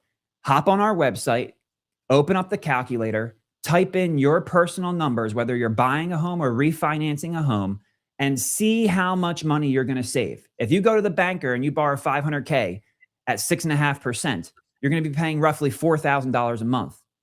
You can pay down that rate. You can pay $50,000 and pay down that rate, and maybe you're paying like $3,500 a month. Well, if you come to People's Reserve and you do the same thing, you buy down the $50,000 of PRN, your rate goes from 6% all the way down to 3%. Your monthly payment goes from $4,000 down to $2,000. That's $2,000 of savings per month. In 2 years, you've completely ROI'd on your investment without the price of the token changing whatsoever. So now we're seeing real world use case, not based on speculation, but based on calculable economic benefits, and not based on something that's competing with Bitcoin, but instead on something that is complementing Bitcoin, the original movement that got me so passionate about Bitcoin and decentralized finance. Finally, now, years later, coming to fruition in the ecosystem that we were able to produce. CJ, by the way, welcome to the Breakdown, episode 748. I'm live here with CJ from People's Reserve. Man, if you want somebody to break that, see, this is what I'm talking about. When somebody has a product, and you build something, I have had people come onto the show that don't know what the fuck they're talking about. Here you got CJ. He's like, A to Z. I know you ask me any question, kind of. I can't even ask a question. He's already on a roll. CJ, do you have people? So I want to know this. Do you have people coming up to you, even from the Bitcoin world, confused, not even knowing that they could have done this? Oh yeah, absolutely. A lot of people come and the light bulb is like dark and they're hitting us with questions. I mean, my support team is absolutely killing it because the amount of inquiries we have is absolutely amazing. And we're getting hit with like 5, 10. There was even some guy who put in like 15 questions, but he's on X and he's documenting like his whole journey with us and the whole experience for customer service and the product. So it's like, it's fantastic because we actually have a real world product. And it is, there is a little bit of a knowledge gap, which is, Yeah. it's, for me, it was based on my experience that gap was filled. But that's why we put the calculators on the website. You pull up those calculators and you pull up a banking calculator, you type in your numbers, you look at your monthly payment here, you look at your monthly payment here, and all of a sudden it becomes a decision of, do I want to spend more money per month or do I want to spend less money per month? And what gets me to be able to spend this less amount of money per month? What does that investment look like? What do I need? Okay, I need some Bitcoin. Okay, if I want the best interest rate, by the way, our lowest interest rate, 1%. You can fully over collateralize. So you borrow, let's say you're going to buy a $500,000 home. You can put up $500,000 of Bitcoin and you can let it appreciate over time. And that will we will adjust your interest rate lower as the Bitcoin appreciates. Or if you have the Bitcoin, you can put up 1.5 million with a 33% LTV. You can buy the $50,000 of PRM, which is like buying down your interest rate. Correct. You're borrowing at 1%. Now all of a sudden your monthly payment is like $1,200. You go to the bank, your monthly payment is $4,000. What are you going to do with that savings? Are you going to invest it? Are you going to spend it? You can do whatever you want with the savings. It's your savings. And those calculable economic benefits, that's what sets off the light bulb. And once the light bulb goes off, that's it. It's the light bulb's on, you get it, you see it clear as day. It's almost like taking an orange pill, except it's a People's Reserve pill and it never goes away. And they're getting super passionate. We've even had a couple of fund managers. So this is the most exciting part, David, because this is why I think this is what's so important about not just what People's Reserve is building, but about the complete integration of Bitcoin into the traditional system. We are seeing the financialization and integration of Bitcoin. What does that mean? That means the next wave of adoption is quickly approaching. And it looks like that wave of adoption is actually going to be synced up with the next wave of liquidity. So watch out, because diminishing returns could very well be put to rest. But we're having regular people who heard from a family member or a friend coming to us and saying, I saved up $100,000. Took me like 6 years and I had to get lucky in a couple of investments, but I saved up $100,000. And now I don't want to rent anymore. Every payment I make, I want to build equity. I'm going to buy a home. If I go to the bank and I put down the $100,000, the first problem is that that equity value is in the home. So the home is only ever going to appreciate or depreciate based on inflation and interest rates. The second thing is I'm still going to get stuck at a 6.5% rate if you're got high credit, and you can qualify for that. By the way, 6.5 is the best rate you can get when you're playing golf with the banks or with the bankers on Sunday. Sure. Everybody else is getting 7% or more. It's not friendly out there. And by the way, at 6.5 to 7% over the life of a 30-year mortgage, you will pay more in interest than you did for the price of the home. That's a very hard pill to swallow. Yeah. Now they come to People's Reserve because they saw an interview, they saw a clip, they heard it from a family or a friend member, and they found out, wait a second. So if I bring my $100,000 to you, I can buy Bitcoin, I can use it as collateral, and I can get financing right away at 6%. Then I can buy the points off my mortgage by buying the PRN token, and I can lower my percentage to 3%. And then the equity I have in that Bitcoin is working for me to pay off my debt. And if Bitcoin does a 30% CAGR, I don't have a 30-year mortgage. My mortgage is paid off in 8 years. And if Bitcoin doesn't do as good as what these maniacs are saying, and it only keeps up with the stock market and does 15% CAGR, I'm debt-free in 14 years. Excuse me, sir, I think you're lying to me. And then they get, we hold their hand, we pull up the calculator, we show them how everything works, and they walk away from that conversation really, truly trying to understand, how is Bitcoin putting me in a better position than me being a responsible saver and going to the bank and getting a mortgage? And once it's the light bulb moment. Once that light bulb goes off, oh, I get it. By me posting Bitcoin as collateral, I'm reducing risk for the lender. Therefore, the lender does not need to charge as high of an interest rate. Wow, that's powerful. And that, to me, David, is like, that's the eureka moment. Because the Bitcoiners, they get it, and they get it really quick. But the regular people who have never touched Bitcoin, they've never touched crypto, they're scared of it. They stay away from it. They have their, they have financial planners, and they have a 401k, and they have a retirement, and they have this and they have that. They don't want anything to do with it. Now they're looking at it and they're saying, wait a second, this is solving my problem. The problem is I can't afford, if I go to the bank, I'm going to end up with an 1,800 square foot house. And if I have another kid, I'm screwed. They're going to have to bunk up. If I go to People's Reserve, I can get a 4,000 square foot house, and I have plenty of room to grow out my family. That's solving a real world problem. And it is it's leveraging the characteristics of Bitcoin as engineered money to solve real world problems that is going to lead to the next wave of Bitcoin adoption. Do you feel like you're first to market with this product? Because I feel like everything's first to market, but do you feel like you're like with this product, with the People's Reserve, are you first to market to get outside of, look, we know in Bitcoin spaces, we know about it. Are you first to market out there to the normies? Yeah, we're first to market for Bitcoin and the normies, because our mortgage, what makes our mortgage so powerful, there are no margin calls and no liquidation risk. People's Reserve, that was our idea. So recently, I think Coinbase partnered up with Better Homes. They allow you to borrow against your Bitcoin for a down payment, and then you get a mortgage. Then you have two different loans going on at the same time, two different debt obligations. There's a lot of work there balancing and juggling what's going on. We worked with DLA Piper, a fantastic, they're popular for winning the Facebook lawsuit. Great international law firm. Highly recommend them. We worked with them to create 50 individual contracts that are eligible in each state.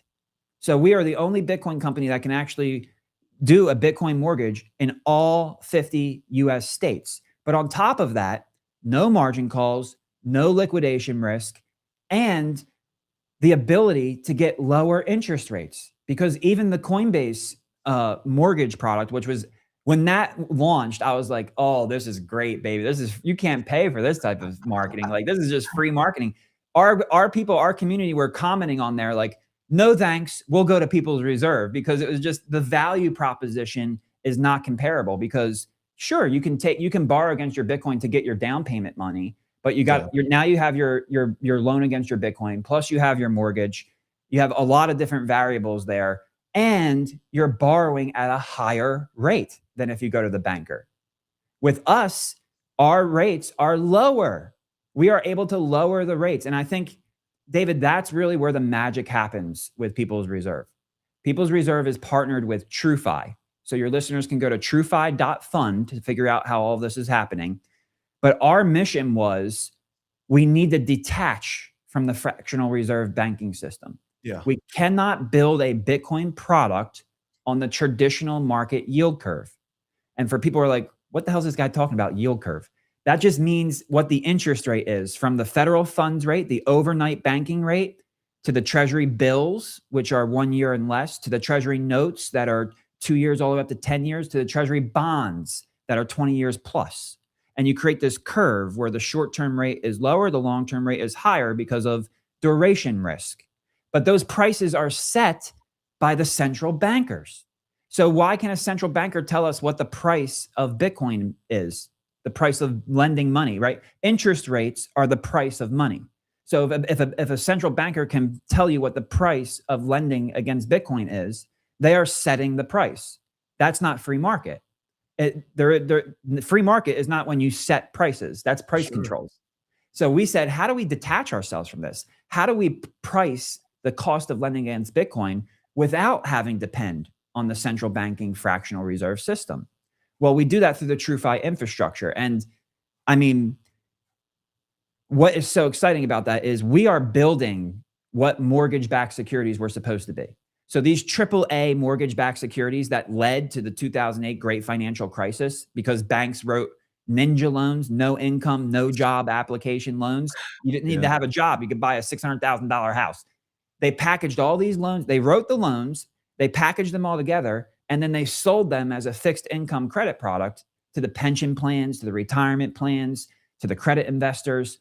And they really skinned them over, right? That's why we had to get bailed out, because it was really, the banks didn't hold the debt. They sold it to the American people, and the American people would have gotten the rug pulled on them. So we had to bail it out.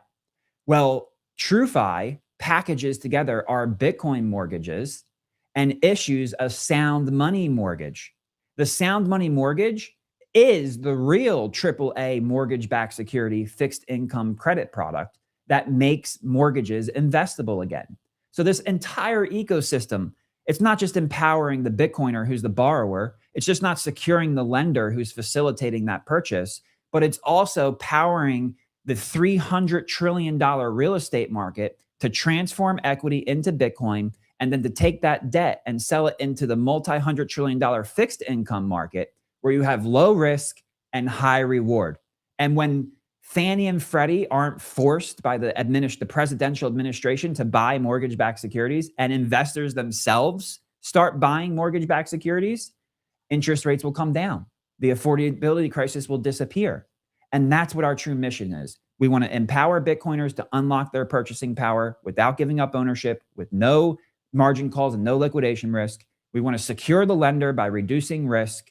And we want to create a credit product, a true AAA mortgage-backed security for fixed income investors who are looking for low risk and high reward. That is the magic trifecta that I believe is going to transform real estate investing. Are you affiliating yourself with any big time real estate brokers so they can go and, mention to, their people who are buying houses like, hey, there's an option here that you can go ahead and take on? Yeah, so part of our ecosystem is called the DREAM Team. It stands for the Digital Real Estate Association of Members. This is a nationwide team of licensed real estate agents who are also certified in Bitcoin-powered finance. So they join on the DREAM network, they get tested, they get study modules. So if you're a listener and you're a real estate agent and the market's a little dry right now because of where interest rates are, come join the DREAM network. It's very affordable. The splits on the commissions are way better than what you're going to get from Opendoor. The cost is way cheaper than what you're going to get running Zillow ads. And we got hot buyers who are ready to move today. You will get recommendations of people who are ready to move today. So we're currently onboarding agents nationwide in order to service our clients. We're certifying them with Bitcoin-powered finance certification so that they can hold the hand of the customer, feeling comfortable they understand each component of the contract, because it is a brand new contract. Part of being a first mover is this contract's never been used before, ever. Yeah. This is the first time in the world that a contract like this will be used to acquire real estate. So the answer is yes. We have an entire network of real estate agents nationwide that are ready to service our clients. And from the agent's perspective, these are buyers who are ready to buy today. These buyers are not just shopping. You're going to get connected with the buyer and they're going to move fast, especially because with our product, the lower the Bitcoin price is, the better. Because as Bitcoin price goes up through the bull market, interest rates come down even more, your loans get paid off even faster. So the timing of our launch, timed with the bottoming process here, ended up being a real blessing, not only for us, but for the Bitcoiners who are the first movers. One thing I'll add to that, David, is that because you asked about like these brokers and stuff, and I kind of teased it before, but I went off on a tangent, so I apologize to the audience. I have that. You know what? This is perfect because it gets clipped up.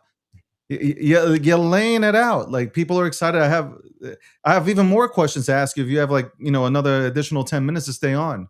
Oh, absolutely. Absolutely. So I'll make this one point and then I'll let you rip away. So when it comes to real estate investing, a lot of what happens is, let's say you're doing let's just start you're not like in a fund, but you just have like a syndicate, right? So you found a nice piece of property, you get your family and friends together, you pool the capital together. Maybe you raise, like $5 million. You're going to buy this beautiful multifamily unit complex. It's going to cash flow for you. It's going to hold its value. It's a great opportunity. That's traditional real estate investing. I'm having traditional real estate investors come to us and say, CJ, am I thinking about this right? And I go, tell me what you're thinking. They go, if I raise $5 million to buy this multifamily complex, why wouldn't I buy the $5 million of Bitcoin first, come to you and get the financing to buy the complex? And now I have the Bitcoin working for me, creating value for my investors. I have the property increasing in value over time, and I have the cash flow from all the rental income. Who is going to be able to compete with the returns that I can produce in my fund when I integrate the Bitcoin component? Because if Bitcoin just performs even at like a 15% CAGR, the rate of return for my investors is going to completely destroy the rate of return for the guy who just bought the real estate and just did the financing. Because not only are they paying a higher financing rate, they have no Bitcoin component. So I think real estate investing itself is going to change. And those who don't adopt Bitcoin powered finance and Bitcoin mortgages and put that into their real estate investing strategy, they're not going to be able to raise capital anymore because the rate of return is going to be so much lower than the funds that are actually utilizing Bitcoin as a collateral to lower your interest rate, right? Because rents stay the same. Rents stay the same, but when your interest cost goes down, your profits go up.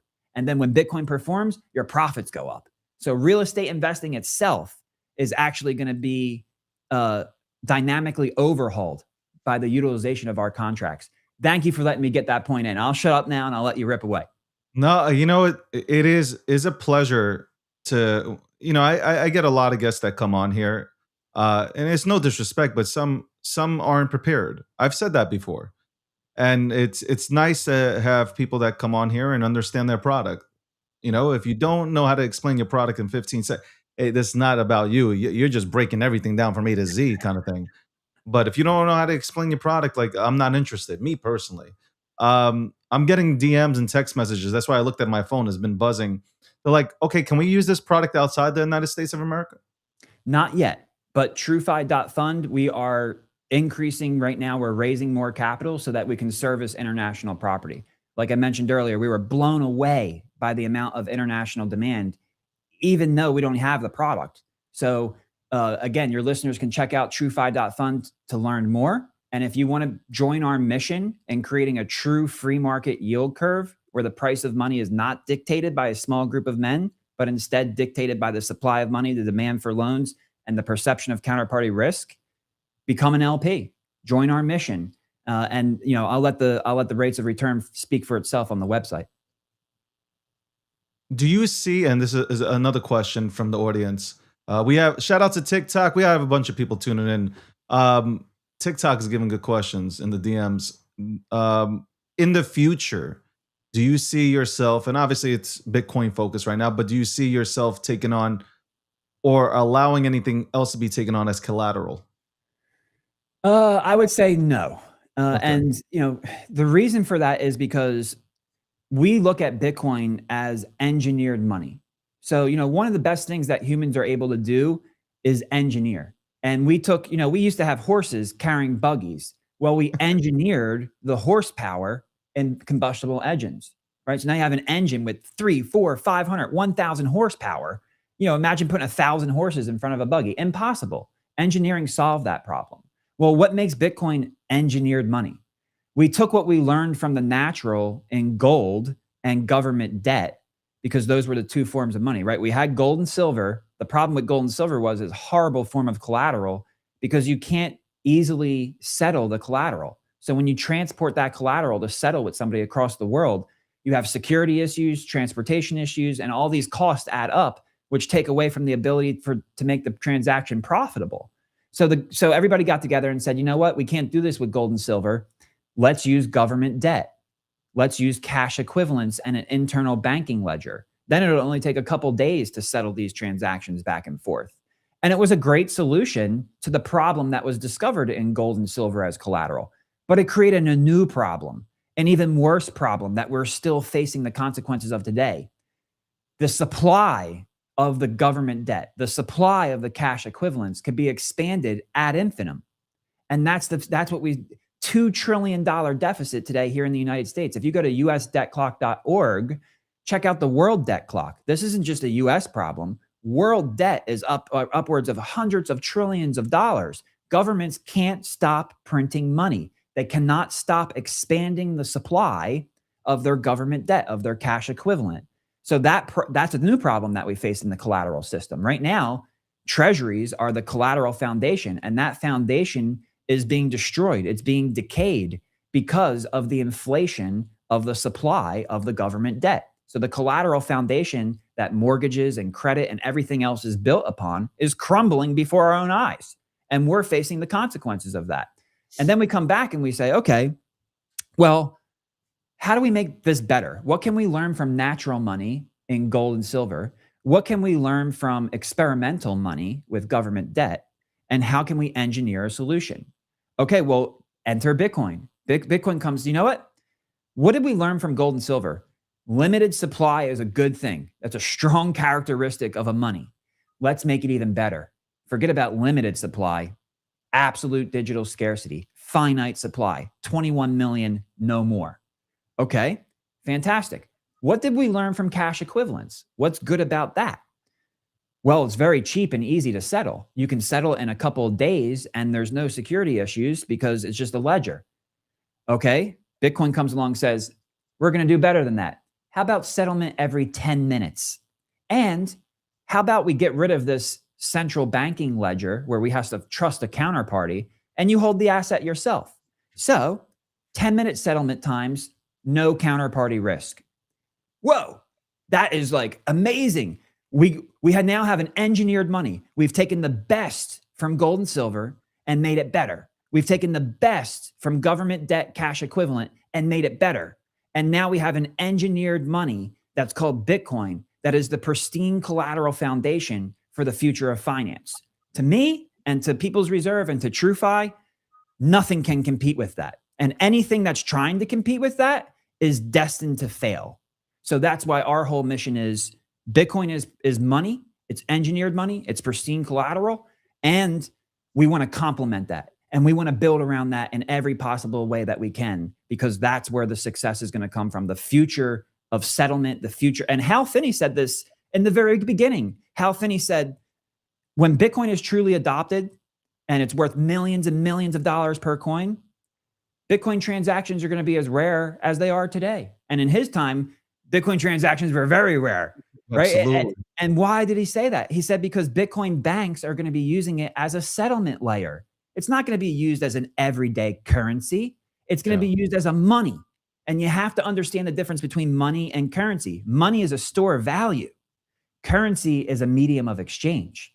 And when you look at crypto, there's a lot of medium of exchanges. Some of them even try to claim that they're money, but they're not. Bitcoin is the money. And for us, it will always be that way. But if something is there to complement Bitcoin, that piques my interest as well. And listen, I agree with you on that. I see everything as a compliment, but that's where people go on Spaces and what other channels there are available and start debating all this stuff. All right, last question. And obviously you don't have the crystal ball here, but do you see yourself, doubling or tripling in clientele within the next 6 to 12 months? Oh my goodness. I think we're probably on the stats that you currently have internally. Like when you look at everything, do you project that? Well, we're 11 days in right now, but based on the current growth rate, we'll probably 100x over the next 12 months, and that's if Bitcoin stays flat. So if over the next year Bitcoin just stays at this price, the rate and pace of growth that we have right now, not only of Bitcoiners, but non-Bitcoiners who are interested in taking advantage of the characteristics of Bitcoin, we'll probably 100x our client base. And like I said earlier, we're almost up to $500 million in borrowing demand. It's only been 11 days. So I'm sure a year from now, we'll probably be looking at multi-billions of dollars of borrowing demand. And if Bitcoin goes up in price and the purchasing power of Bitcoiners increases, these numbers can get pretty radical pretty quick. And you haven't really pushed out a marketing campaign on this. And what I mean from a branding standpoint, you haven't really pushed it out there. So like, we're not even factoring in those numbers that come in. I hate marketing. I had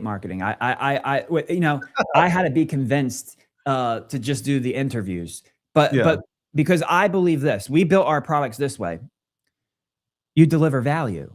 Right. If someone is trying to sell you something, then maybe it doesn't deliver enough value. So the first thing is like, yes, it's okay. We need education, right? Like People's Reserve needs the market because we need education. People need to 100%. learn about the opportunity at hand.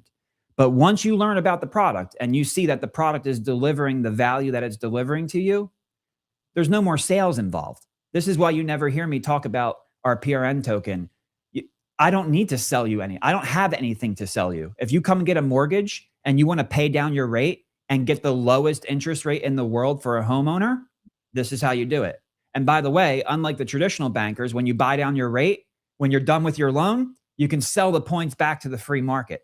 You're welcome, right? That value proposition sells itself. So that's why you don't hear me talk about these things, because look at the product, open up peoplesreserve.com, go to the calculator, type in your numbers. If that doesn't convince you, go borrow money from somebody else. Go pay somebody else more than the price of the house that you bought over 30 years. Which would be ridiculous. Yeah, it's common sense. At this point, it is absolute common sense. Economic incentives are the invisible hand that moves the marketplace. And when you develop products that provide solutions, those incentives create action. And that's what we're seeing in our platform right now. Massive influx of users, massive growth of demand for the mortgage itself, both domestically and internationally, without even having an international product. The value proposition of the product itself, the value of the solution to the problem that the world is facing, sells itself. But I will continue to get out there and go on great shows like yours and talk about the product and try to set up those light bulbs so that people understand, wow, Bitcoin is not just about a speculative investment. Bitcoin is a savings technology. It's an engineered money. And if I use it with the proper financial tools, it can actually increase my quality of life and standard of living. I can save money and then reinvest that money speculatively, or for my family, for vacations, for memories, for experiencing life. A lot of Bitcoiners forget about that. Hodl, hodl, hodl, hodl, hodl. Yeah. What? Ask your children, do you want to do a yearly cruise paid for by Bitcoin and we make memories that are going to last you your lifetime? Or would you rather just me hand down some extra Bitcoin to you after I die? Every single one of them are going to tell you, let's go on vacation. Let's make memories. Let's have fun. Let's experience life. And that's what People's Reserve is here to do, to help you use the proper financial tools and leverage Bitcoin in ways where you've minimized risk and you've maximized reward, not only financially, but in your experience in life. Ladies and gentlemen, I don't usually do this, but there we go. Round of applause for CJ. You guys can go to peoplesreserve.com and check everything out for yourselves. Man, you've done a hell of a job. I definitely hope People's Reserve wins out. And I hope to get you back on here in the next month or two to see where it's at. And especially if you have any news that's, more so goes international, because we have a good international audience here, and they're literally asking me, man, this is a dope product. A lot of them hold Bitcoin. So, but once again, I've seen you make the rounds. I think that you've done an excellent fucking job, and definitely looking forward to having you on. Thank you so much for having me. It was an absolute pleasure. And hopefully next time we can even dive into the Bitcoin bond, because those are our two big flagships. That's what I want. Let's do that. The two big flagships, the Bitcoin mortgage and the Bitcoin bond. The world of finance is about to change, and People's Reserve is at the tip of the spear. And I'm happy to bring this information to your audience. You're at the tip of the spear as well. Thank you, guys. Appreciate it, CJ. That's CJ, everybody. Go ahead and I'll put it up on the screen here. Go to peoplesreserve.com and you can see exactly can we not say like he broke it down? Like, you guys watch my show. 90% of my guests are great. Like, I love my guests. Then we get somebody who's stuttering up on the product. I think CJ went ahead and delivered. I got to give him another round of applause. I get bullish on that kind of thing. You're calling him AI, but okay, you know what? He's that good, right? He's that good. I usually ask more questions. I sat back. He's just like, he's answering everything that I want to ask. And that's, and when I brought up the marketing and branding aspect, you need somebody like, obviously the founder like him, that is able to go out there and articulate, even in layman's terms, what is this about? Like, think about it. How many people are trying to buy a house? How many people are trying to buy a house? They don't know about this. This is what I mean. He's first to market. People's Reserve first to market with this kind of stuff. I want you to think about that. First to market. They hear, oh my God, I can get rates cheaper than what I'm getting right now, 6, 7, 8%. Where do I sign up? Not only is he helping real estate brokers and real estate associates, not only is he helping you get a house for cheaper, but he's onboarding people into Bitcoin. Like, think about that. Like, obviously I didn't want to break him as he was breaking everything down about People's Reserve, but think about what he's actually also, in a sense, doing for the industry. How can you not support that? You got to sit back and think, how many people are going to go in for the first, and that's why I asked the question about brokers, right? You got famous, you got famous brands out there, selling houses. Imagine they start offering, they're like, hold up. Because if you're buying, anybody who knows about buying property or houses, the real estate broker or agent, they know they have people that can get you a mortgage. What if this gets into their hands? Even some of them don't even know how crypto operates or how Bitcoin works. Imagine they get this into their hands and now they offer this up to their client. Now we have more people coming into Bitcoin. We got more people coming into the industry. Now we're using Bitcoin.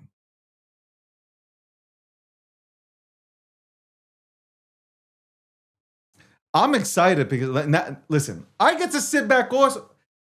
You guys know this. This is like, these are conversations. I don't view this as interviews. I view this as conversations. And I got to sit back and just listen.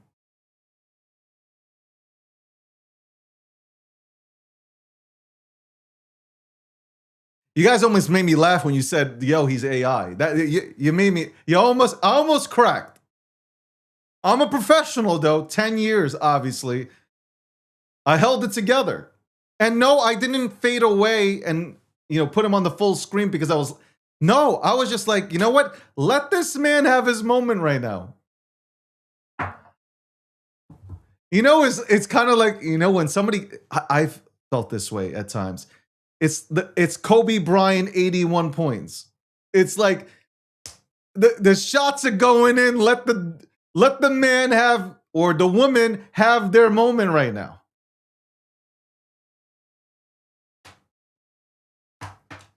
When you say AI, anybody when they say AI, like that's a compliment. Then like AI has a higher IQ than most people. Not only in this space, but outside of it. So it's like, bro, I did throw one person out. Somebody said paper product, trash product. Like, get the fuck out of here, man. Go be miserable somewhere else, man.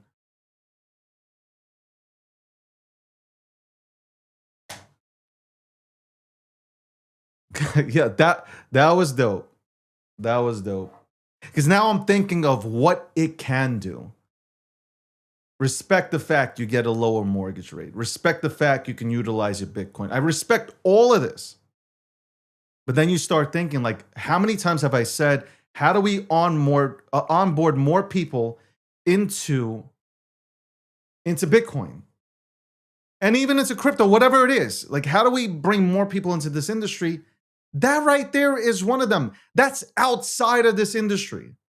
That's a real product with a real use case that goes outside of this industry. It's great to talk about it with us. We could talk about this all day long. We could have kumbaya sessions sitting there with 300 people. Yeah, I know. It's when we get outside of this bubble, that's when you know the product is serious and it's effective. And he's hitting on something that, listen, how many people are buying houses right now? First-time homeowners, like, they're scared to go ahead and buy a house, 6%, 7%. How many people rushed to buy a house when rates were at like 1.5, 2? People are rushing. He talks about using 100 Bitcoin to buy property. Now, I'm on this side of the fence. You know, at some point you got to spend your Bitcoin, but if you have an option, you imagine if you had the option when you had 100 you imagine if you had these options. And I remember when Coinbase came out with their thing. And I'm like, this is all over the place. I call it for what it is. Listen, some people say you shouldn't do that because you'll lose a relationship. I don't give a fuck. I don't care. But these are the kind of projects, these are the kind of businesses I'm interested in because they're outside. And this is what I keep on saying. There are 95,000 projects that do the same thing, but you're not getting outside the bubble, and you're not solving a real issue. You're just not. Let me check out the comments on TikTok's been growing crazy in my DMs.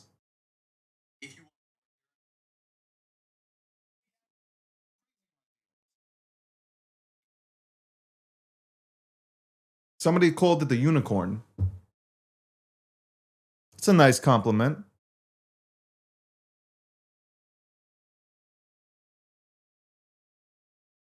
Money making money.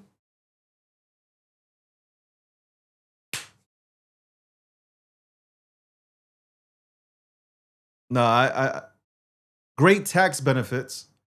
You know, there is so much. There is so much. Like this could be like one of those when I do these podcasts for the 2-3 hour podcast, kind of like the Rogan thing. That I'm like not trying to be Rogan, but I'm trying to have conversations with. It doesn't matter. Household names, non-household, non-notables. It doesn't matter to me. I just want to sit down and have conversations that mean something. This is it. Like there's a lot to unpack. There's a lot. You can't unpack everything in 30. I usually do, 30-minute segments, but I said, fuck this, let it roll. I said he had the Kobe Bryant 81 going on. How can I stop that? How can I stop that? We'll be right back after this commercial break. Shout out to CJ, People's Reserve. Go check it out, peoplesreserve.com. Guys, if you're shopping for a home, if you want to get a home in the United States of America, go look at that. Go take a look. Tell you more. Tell your real estate broker, man, to go take a look as well. We'll be right back. What first got you excited about blockchains? Think about it. Oh, wait. I bet it wasn't multi-million-dollar hacks, exposed data, or finding somewhere safe to store your seed phrase. Was it? Maybe it was the idea of decentralizing a broken financial system. Maybe it was imagining a world where people own their own data and get to sharing the value it creates. Or maybe it was the promise of a fundamentally better way of connecting, communicating, and transacting. The next phase of the internet that empowers us instead of exploiting us. So why hasn't that happened yet? Why are we still living with the same broken system that blockchains promise to fix? It's because blockchains can't keep a secret. Enabling open, transparent systems was only the first half of the challenge. For blockchains to really change the world, they also have to be able to protect our sensitive data when it matters. And that's why we built Midnight, to bring down the final barrier to mass adoption and unlock the full potential of the decentralized web. Let's build the internet we deserve, together. Ladies and gentlemen, we all know this in crypto. Ownership matters. That's why Cake Wallet. Cake Wallet gives you full control of your digital assets, all in one easy-to-use application. You can store Bitcoin, Litecoin, Zcash, Monero, and many more with just one secure backup. Swap between coins in seconds. No copying addresses, no complicated steps, and even includes Bitcoin Lightning for faster payments. And with Cake Wallet built in, you can use crypto in real life through debit cards or gift cards. Simple, secure, self-custody. Download Cake Wallet and take control of your crypto.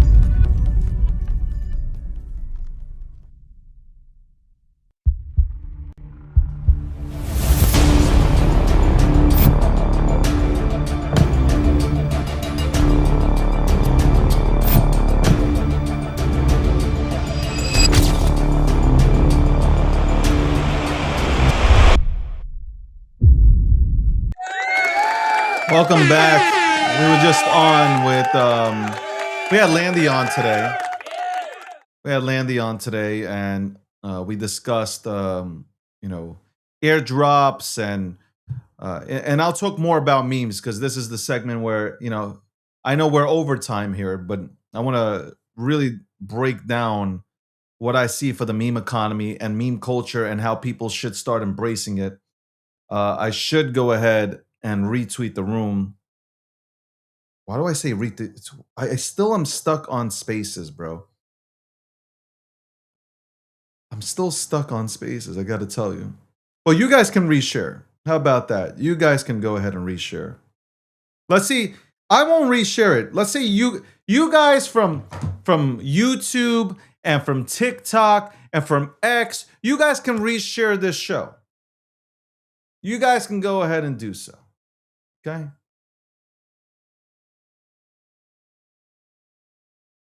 The ultimate goal, I've always said this, the ultimate goal is to make sure that you get Bitcoin. All roads lead to Bitcoin.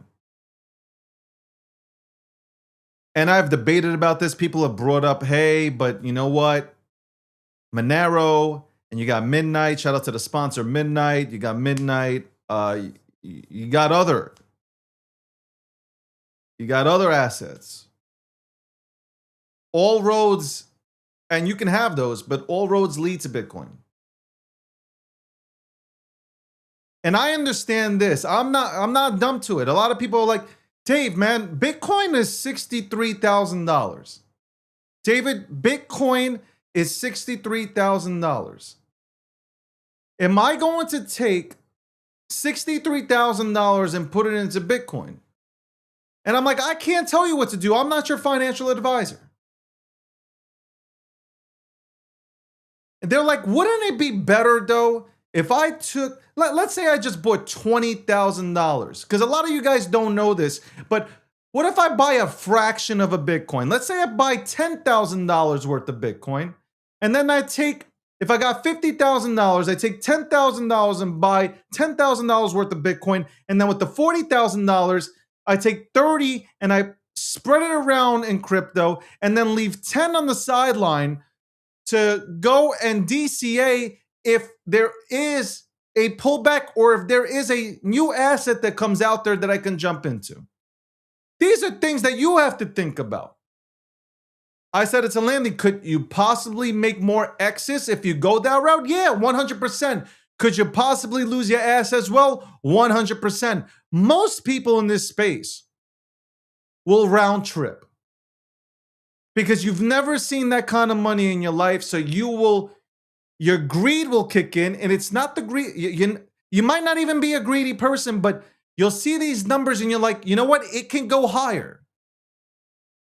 And you start looking at your wallet, you start screenshotting, you're like, holy shit, look, I've never had, but it can go higher.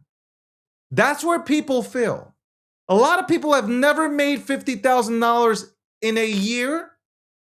A lot of people have never made $100,000 in their life, yet they have it in their wallets and they refuse to pull out profit. And then when they round trip, they blame everybody but themselves. Guess what? You press the buy button, you press the sell button, not that person.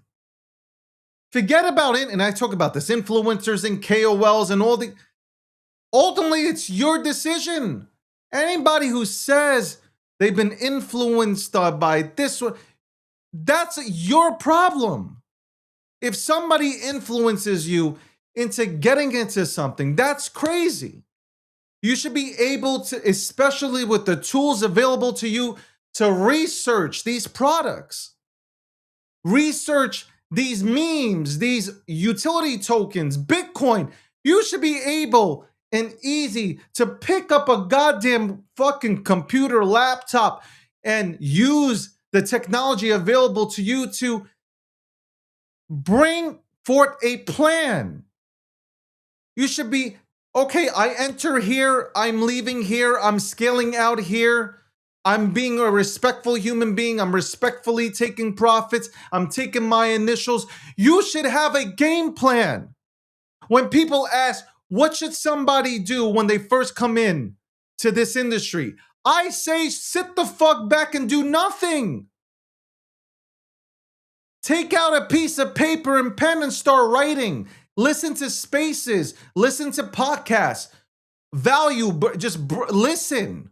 Just take a fucking listen and sit back for 2 to 3 weeks and note things down and then come to some sort of conclusion. It's the same thing I'm doing, hypothetically speaking, when I'm watching all these tokens with supply control. You want to call them creator tokens? You want to call them meta tokens? KOL? I don't give a fuck. Name them whatever the fuck you want right now. But I'm sitting back right now and I'm watching. I'm watching what's happening. I see the pros and I see the cons.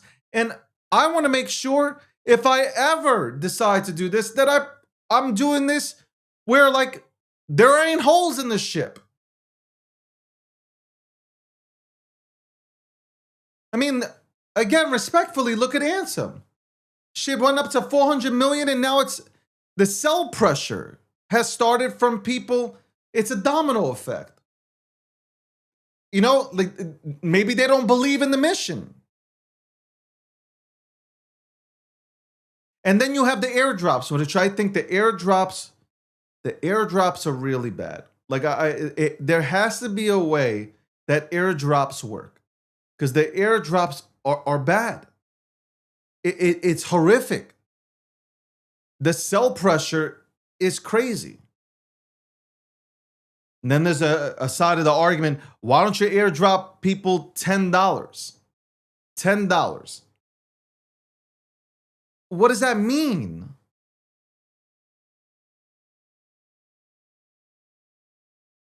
And should people who don't support you or don't support an idea or the meme itself, if they don't support, should people who don't support the meme get airdrop?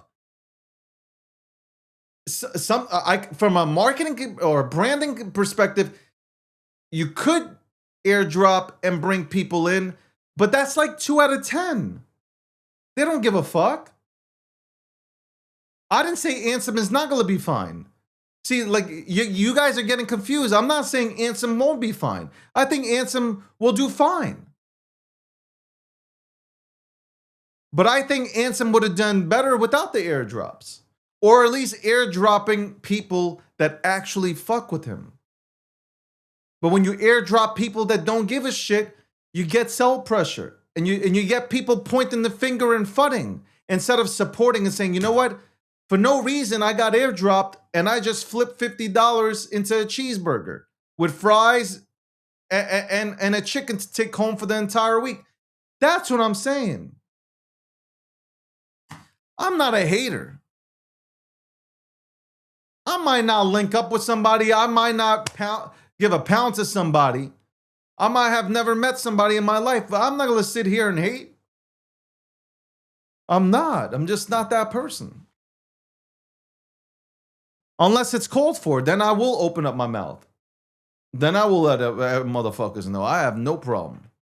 I have no problem.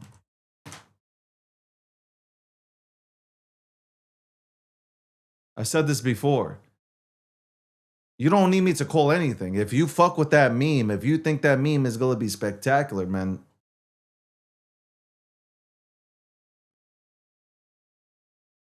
One day out of nowhere, maybe I do, who knows?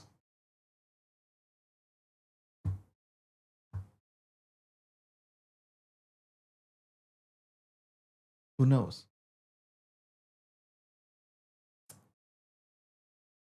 I did buy troll today, 1 troll today. I did buy, and I also bought 1 Bobo. Okay.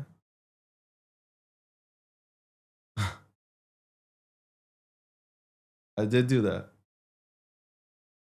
I did do that. I did. This guy says he won't embrace the token because it's in the gutter. And it's embarrassing, likely. This is where I look at people, and I know 100% that they're not serious.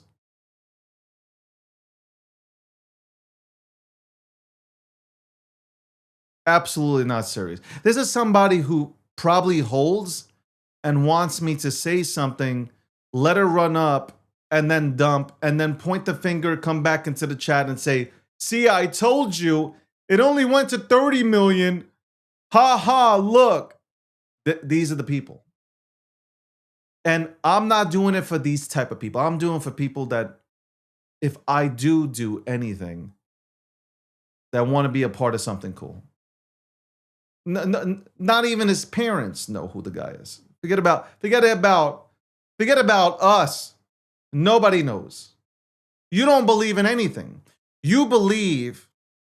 The problem is you believe in price, green, number go up. You don't give a fuck about what I want to do. Why isn't he called it after 16, 17, 18 days? Why? Why doesn't he work for me? I'm sitting out here saying, how do we embrace meme culture? How do we bring back the culture? What needs to happen in order for that to happen? How do you make things work properly? And I'm being told, and I'm pretty good at building, and I'm being told how I should be building and at what speed I should be building. If anything, if you believe in me and you love me and you like me and you know that I'm the OG memer, then you have plenty of time.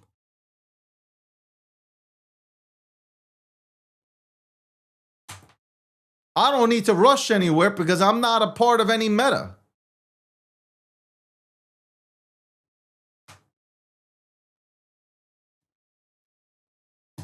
I've seen things in my wallet that have gone to 3 million to 1.2 million, and I haven't even said a word. Can you imagine? I haven't even said a fucking word. I haven't endorsed nothing. Zero, zilch. Could you imagine?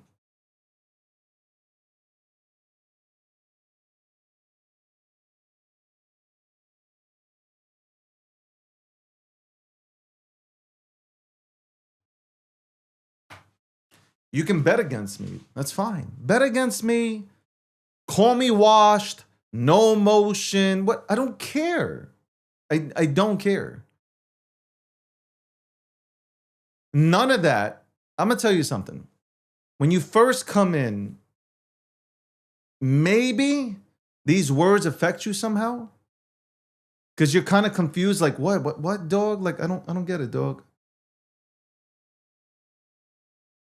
But when you know what you're worth, when you know that you can build, when you're confident in yourself, none of this shit is going to affect you, and none of this shit is going to make me hurry into a decision that might be catastrophic. Like, I am not about that life. I'm about winning.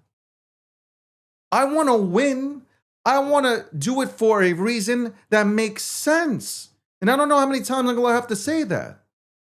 I want to do things that change things for the right reasons. Bring back the culture.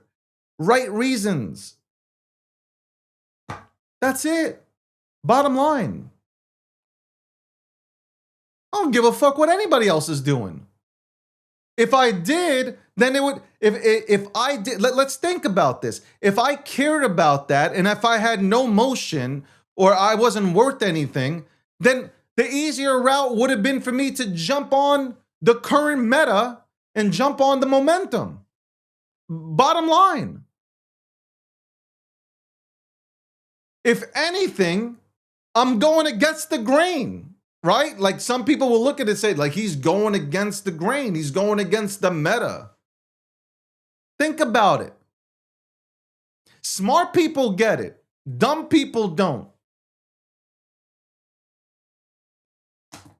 That's it. Y'all judge everything by numbers? Go for it. Judge things by number. I don't look at charts. I don't stare at them all day long. Oh my God. Start blowing on my screen like, go up. No. I don't do that.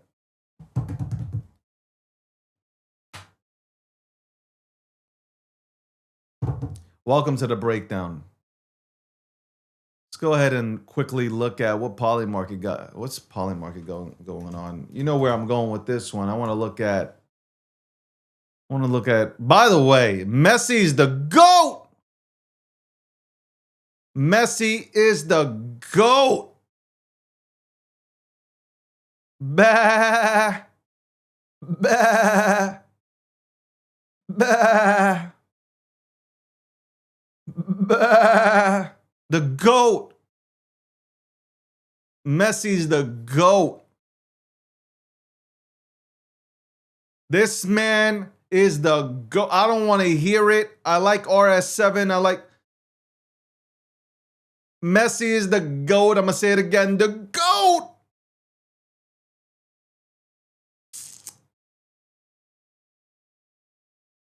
The GOAT. Okay, let's look at the Democratic presidential nominees. I couldn't talk yesterday because Rob was on some crazy shit yesterday, man. I don't know what the fuck he was thinking about. But here you go. Here's the presidential. Let me get this out of the way. Obviously, Polymarket is the sponsor of this show. I'm happy that they are because now we can look at this. We have Gavin Newsom, who is still in the lead here. Gavin Newsom is still in the lead here. 20%. 20%. Gavin Newsom is 20%. 20% likely, apparently, to become the Democratic presidential nominee. Second, you got AOC, 14%. John Ossoff, 12%. He's up 8%.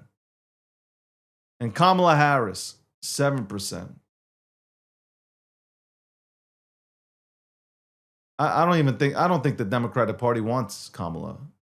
I really don't. Who else is running for the Democrats? Let's see.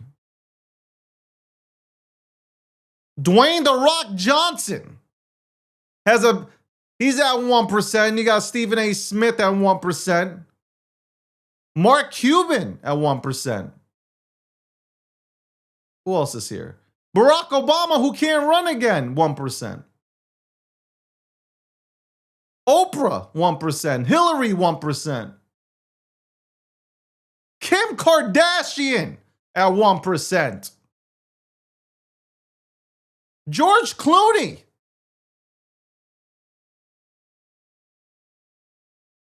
LeBron James.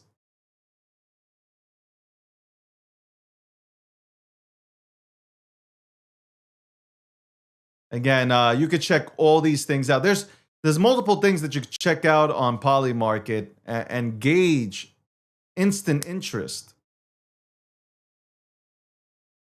Instant interest. And instant data on Polymarket. So shout out to Polymarket, the official prediction market sponsor of the DG brand.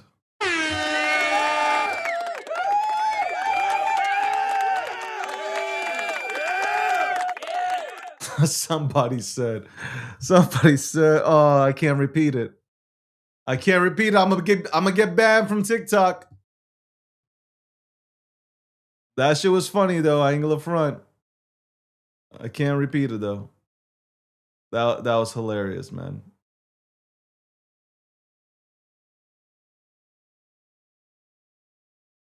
Yo, Tech, what's going on? I haven't looked in the chat. What's going on, Tech? Yo, we gotta get back. We gotta get TikTok back to 500, 600. Because obviously they've been limiting my viewership.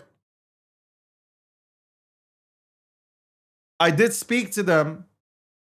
They apologized, but then another staff member was like, yeah, I can't say that, my bros, man. Y'all gonna get me kicked off of TikTok. And you know, I say anything, man. If you tune into the show, I say anything. I want to say it so bad, too. I want to say it so bad. I really do. I'm itching to say it. Anyway, we'll be right back after this commercial break. Y'all want to talk crypto? Y'all want me to buy some more shit? Y'all want to talk crypto? Let's talk crypto. Retweet, reshare, repost, whatever. Share this around. We'll be right back. What first got you excited about blockchains? Think about it. Oh, wait. I bet it wasn't multi-million-dollar hacks, exposed data, or finding somewhere safe to store your seed phrase. Was it? Maybe it was the idea of decentralizing a broken financial system. Maybe it was imagining a world where people own their own data and get to sharing the value it creates. Or maybe it was the promise of a fundamentally better way of connecting, communicating, and transacting. The next phase of the internet that empowers us instead of exploiting us.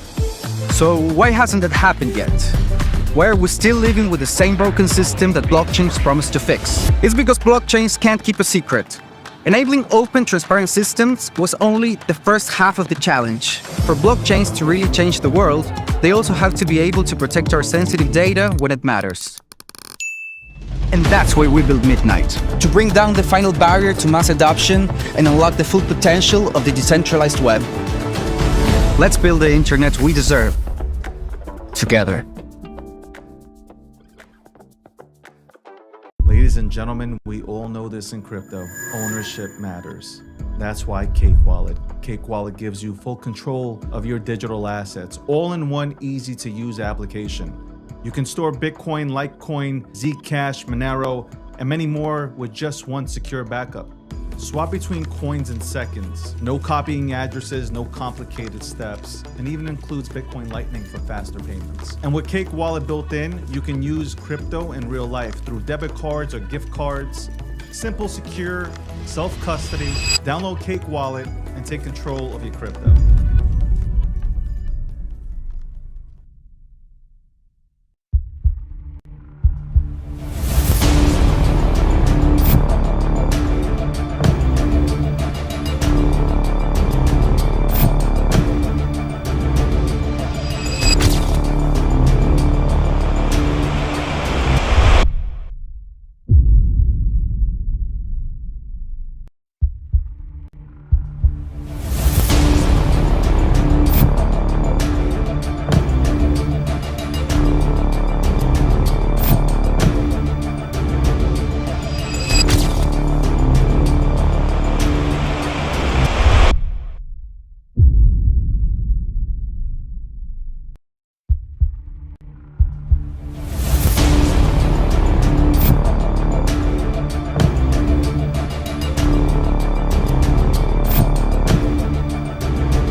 Welcome back to the program. We are 35 minutes over. We're 35 minutes over our time. I don't know. I was looking in the mirror. I was like, yo, like, I want to grow out my hair. But then I can't grow out my hair long. But I've been like growing it out. I have to go and stop by my barber today. I've been growing it out because I've been like obviously training and shit. I grew out the beard a little bit more. I need to shave that shit. It's kind of like when Sylvester Stallone was working out in Russia. That's what it reminded me when he went to fight Drago in Russia, and he was growing out his hair, like grew out his hair, his beard, like that. I'm on that mindset. But I was like, man, I can't. I gotta shave this, man. It's too much. I remember I grew out my beard. Like, I had a big beard at one time. I had a really big beard at one point. Yeah, for sure. Though I fuck with the long hair. I can't front. Like, I've had long hair. But when you start doing this and you start putting on a suit and you become professional, you got to have a professional haircut. Okay? You have to have a professional haircut. You can't have long hair. Okay? It can't happen. My long hair is curly. Like, I have curly hair, wavy, curly, whatever, man. I can't have long hair because then I look like I'm a part of a grunge band. Look like I'm a part of the Foo Fighters. Everlong. There goes my hero. Watch him as he goes. There goes my hero. I need to see, again, I'm writing this down. I need big energy. I need to see the energy. I remember I'm going to say this again. Day one energy is different than today's energy. I need to see the energy. I need to see excitement. I need to feel the electricity. Okay, I can't be the only one that is like, pumped full of fucking electricity. Like, it has to be everybody, and everybody like wants it as bad as me or worse than me. Like, it needs to be that type of vibe. I'm serious about the head of culture, man. Anybody who gets creates a title for their protocol with the head of culture will win next cycle. I mean that. I 100% mean that. Head of culture, it will be necessary for every chain. And watch it happen. I'm not going to get credit for it. As usual, I feel like Rodney Dangerfield. I don't get respect. Okay? Let's look at what my wallet has here on pump.fun. How many followers now? 343 followers. What the fuck? What is that?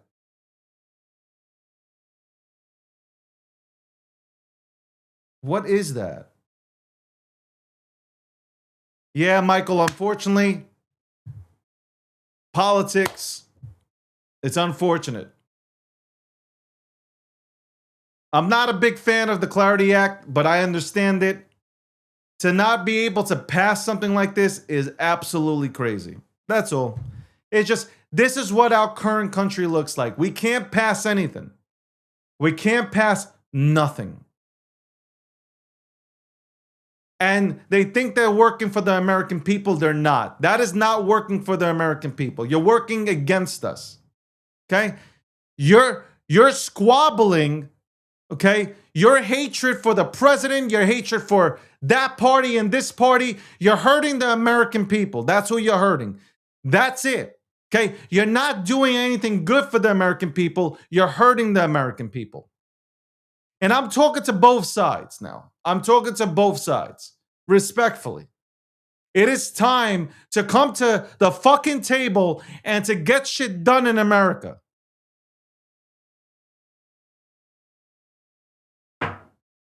And it's time, to get rid of special interests and lobbyists, okay? And it's time to go back to an era where you have politicians working for the American people, okay? If I ever ran for office again, I'd be working for the American people and not for Big Pharma and all these fucking cocksuckers that do absolutely nothing for Americans.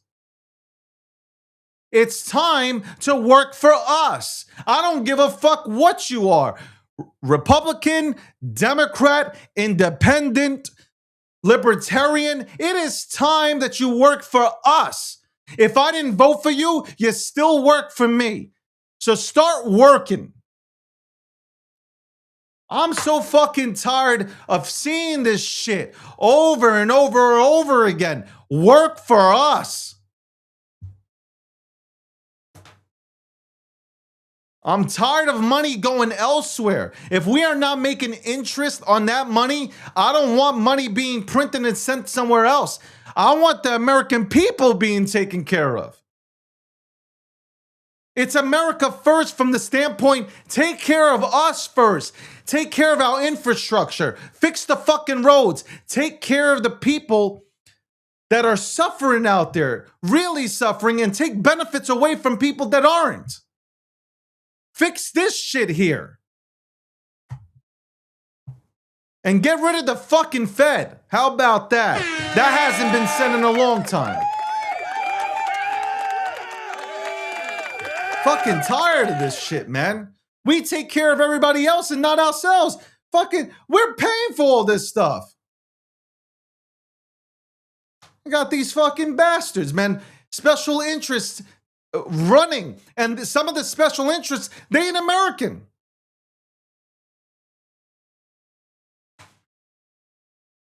Shout out to everybody who tuned into the breakdown. We went overtime. We'll be back tomorrow, Friday, 12 p.m. Eastern Standard Time. I might throw a space on today. I might come back on a live show today after I work out and train. I might go ahead and go ape shit. I don't know what I'm going to do. I'm feeling some sort of way today. But shout out to everybody who tuned in. I appreciate you guys for the continued support, whether it's from TikTok, YouTube, Kick, Getter. Shout out to Getter. I know that's more political. X. Thank you so much for tuning in and supporting me. I appreciate you. Maybe we bring on Michael. We break down politics. I don't know. Have a great day, guys. And an even better tomorrow. That's my boy, Big Unk.